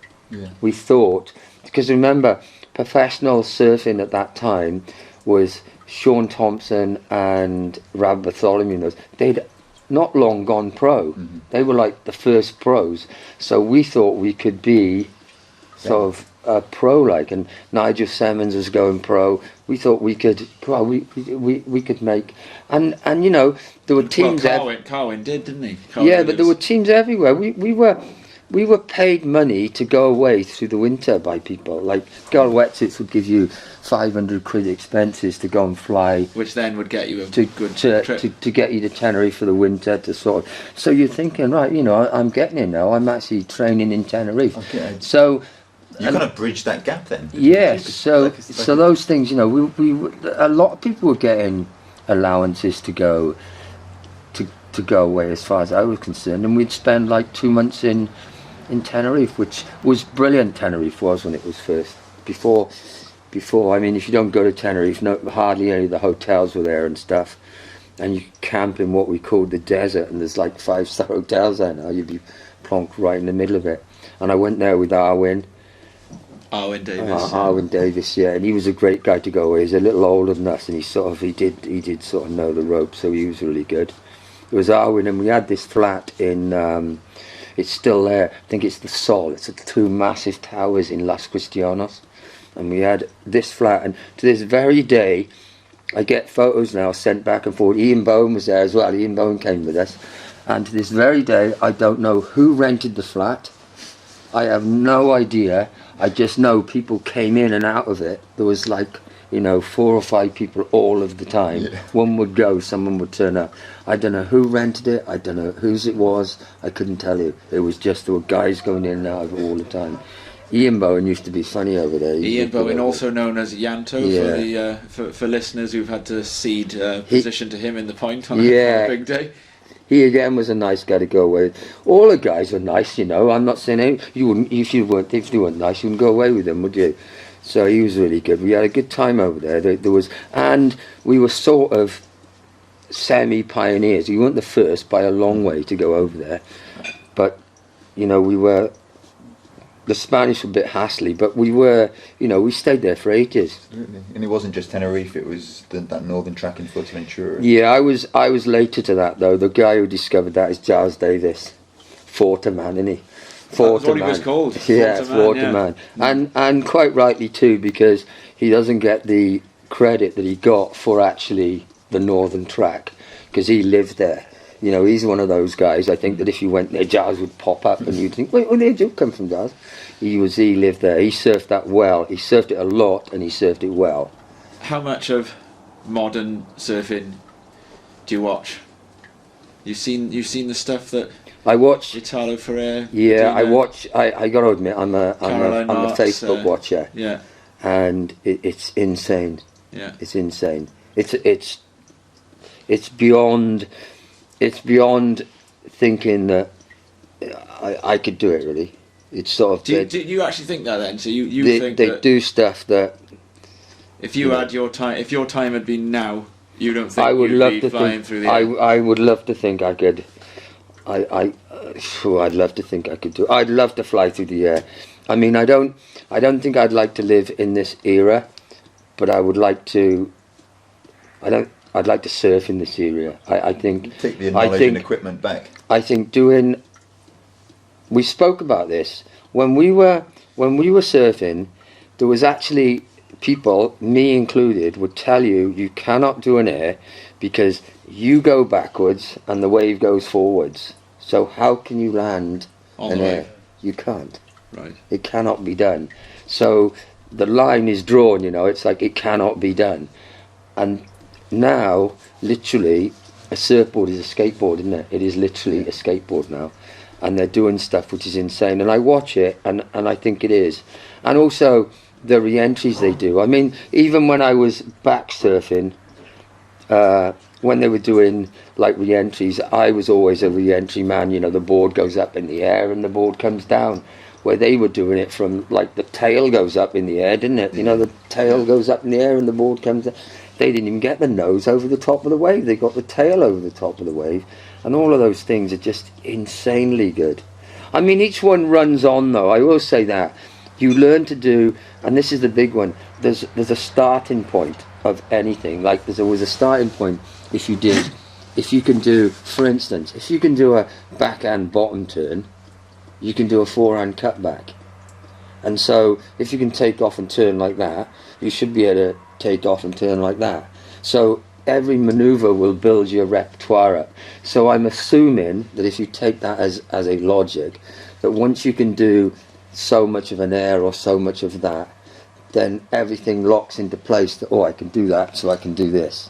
Do you get what I mean? Yeah. Everything is built on it. It looks very complicated when you look at it as a whole, but if you break it down, there'll be lots of bits that are the same bits. Like everything. Absolutely. Talking of high performance and professional surfing, you travel pretty widely as part of the British team. So Yeah. Australia, South Africa, USA, and there's a great story that you told me before. I think it was in Australia, and you saw someone do a proper backhand snap Yes. for the first time. And was it the same event that you were We didn't- kind of intimidated? You didn't want to go in the water because you didn't think you were No, as good as these guys. I can remember that really vividly. Again, I can't speak for because Brad was there and Simon was there and Karen was there. Full Welsh team, but Yeah, as yeah. part of Team Britain. Yeah. Judy. I can remember going down to Duranbar, and Duranbar's got two. It's got an outside reef and it's got an inside.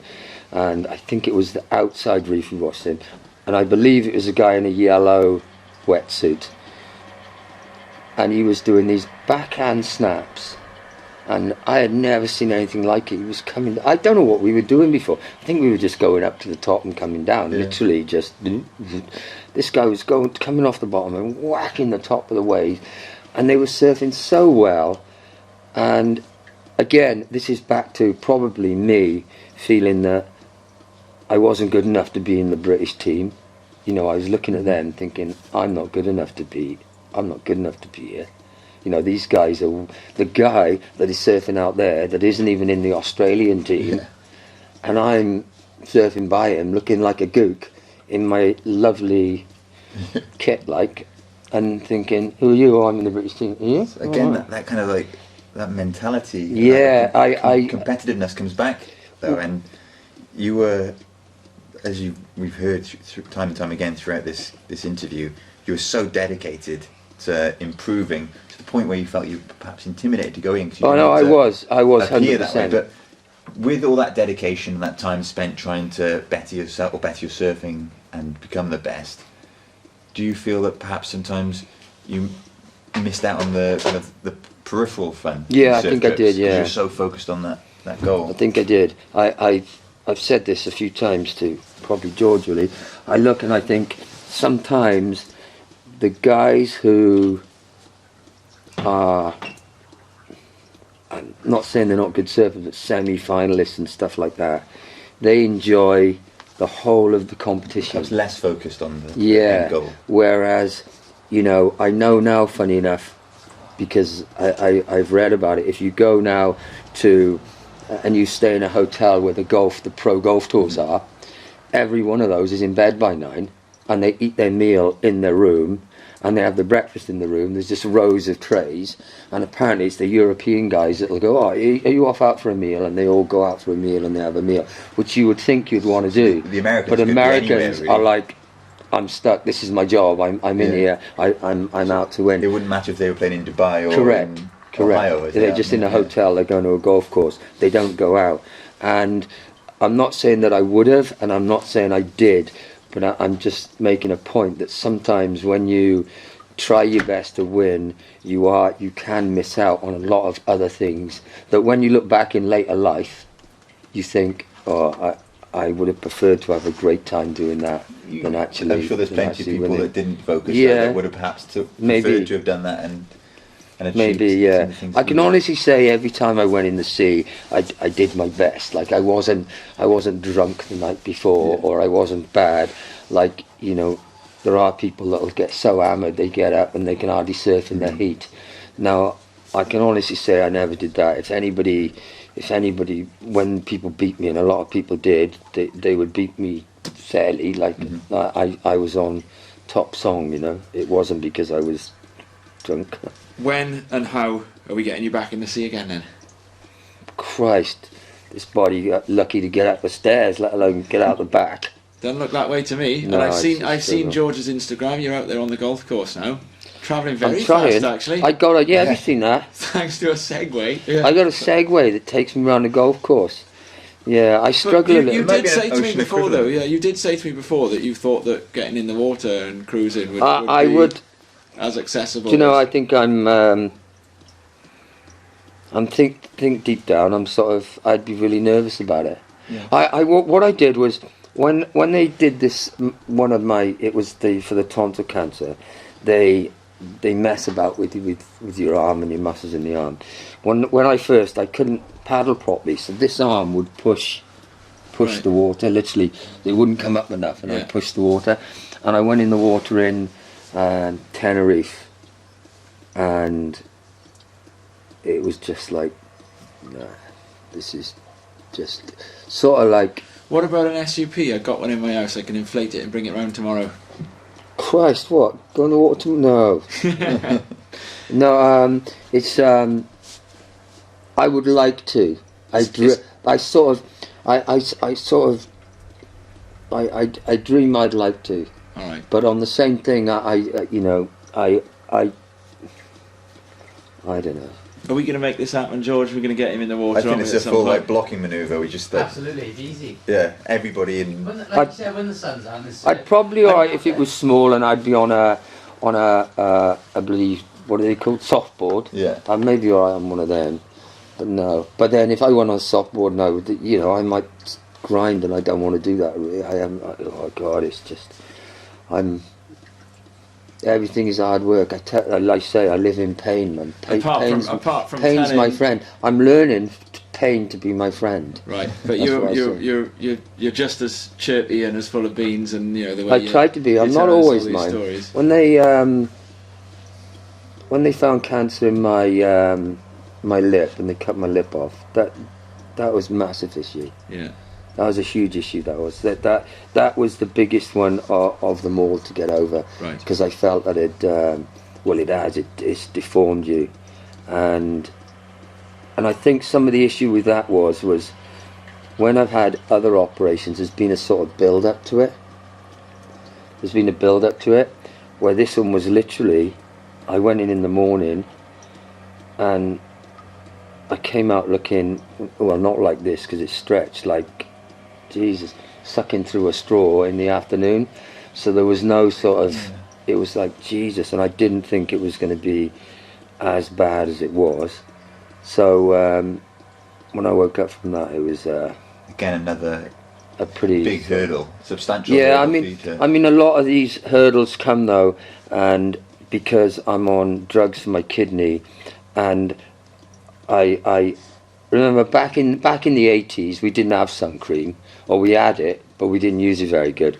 The idea of going brown was you go red and then you go brown. There's no like shading of brown. It's either red and then you go brown, and you peel a bit, which is good because that skin underneath doesn't.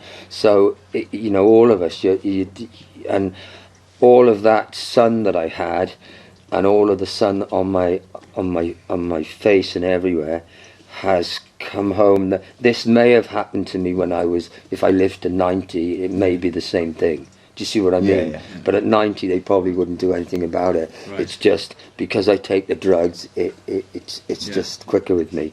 But yeah, this was the hardest one.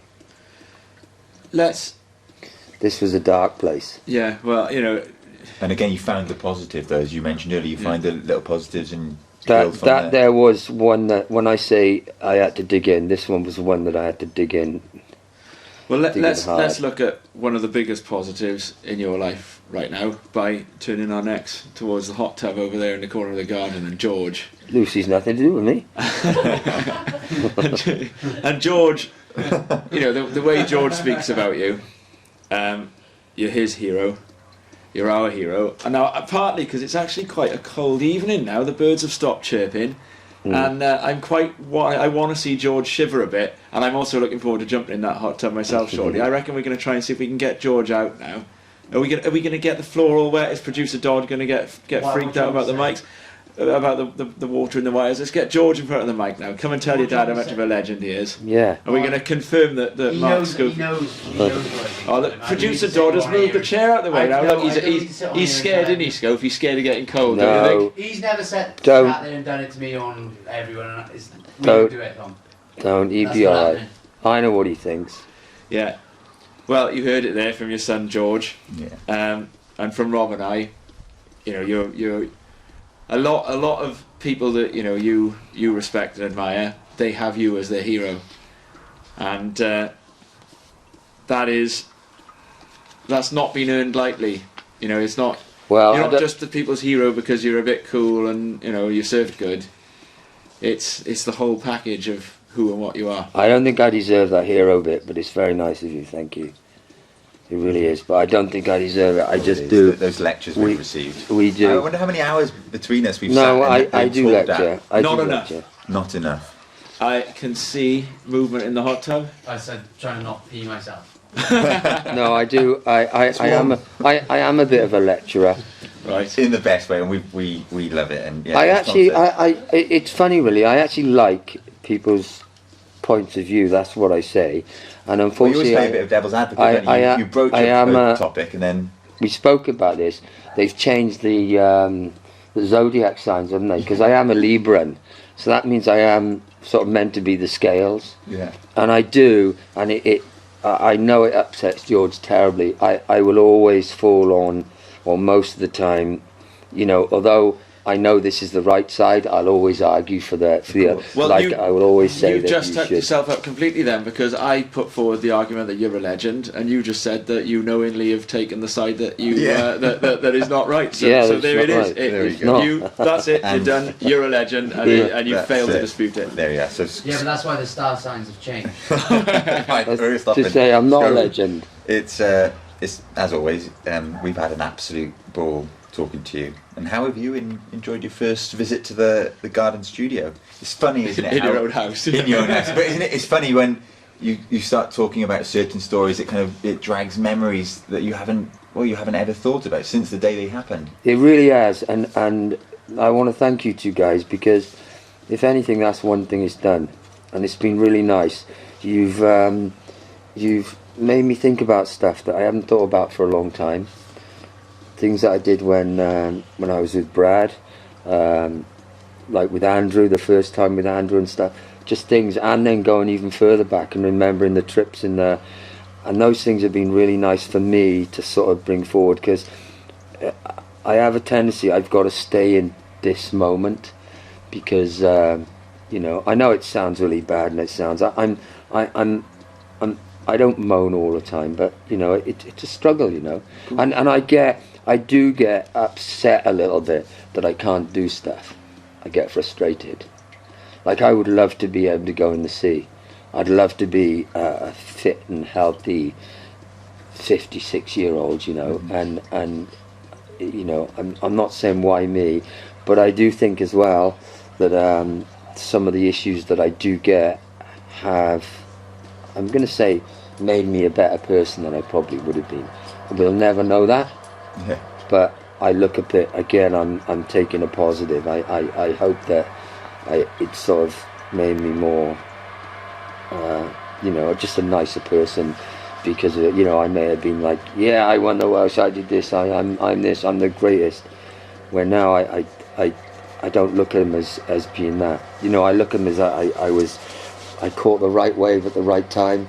I had the right board. I had the right board. I had the right judge. I had the guy liking me. I don't know. God, in those days, the judge may have marked you wrong.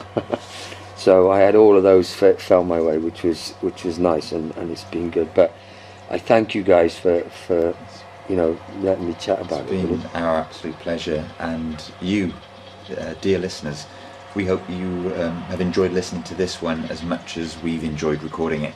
All that remains to say is a huge and heartfelt thank you to Mark and the family Schofield for your hospitality. Hey and- George, you should have got out of that hot tub. Yeah, absolutely. And of course you, the listener. Until next time, stay safe, stay stoked, and we'll see you in the water. Goodbye. Bye, Val. Bye bye.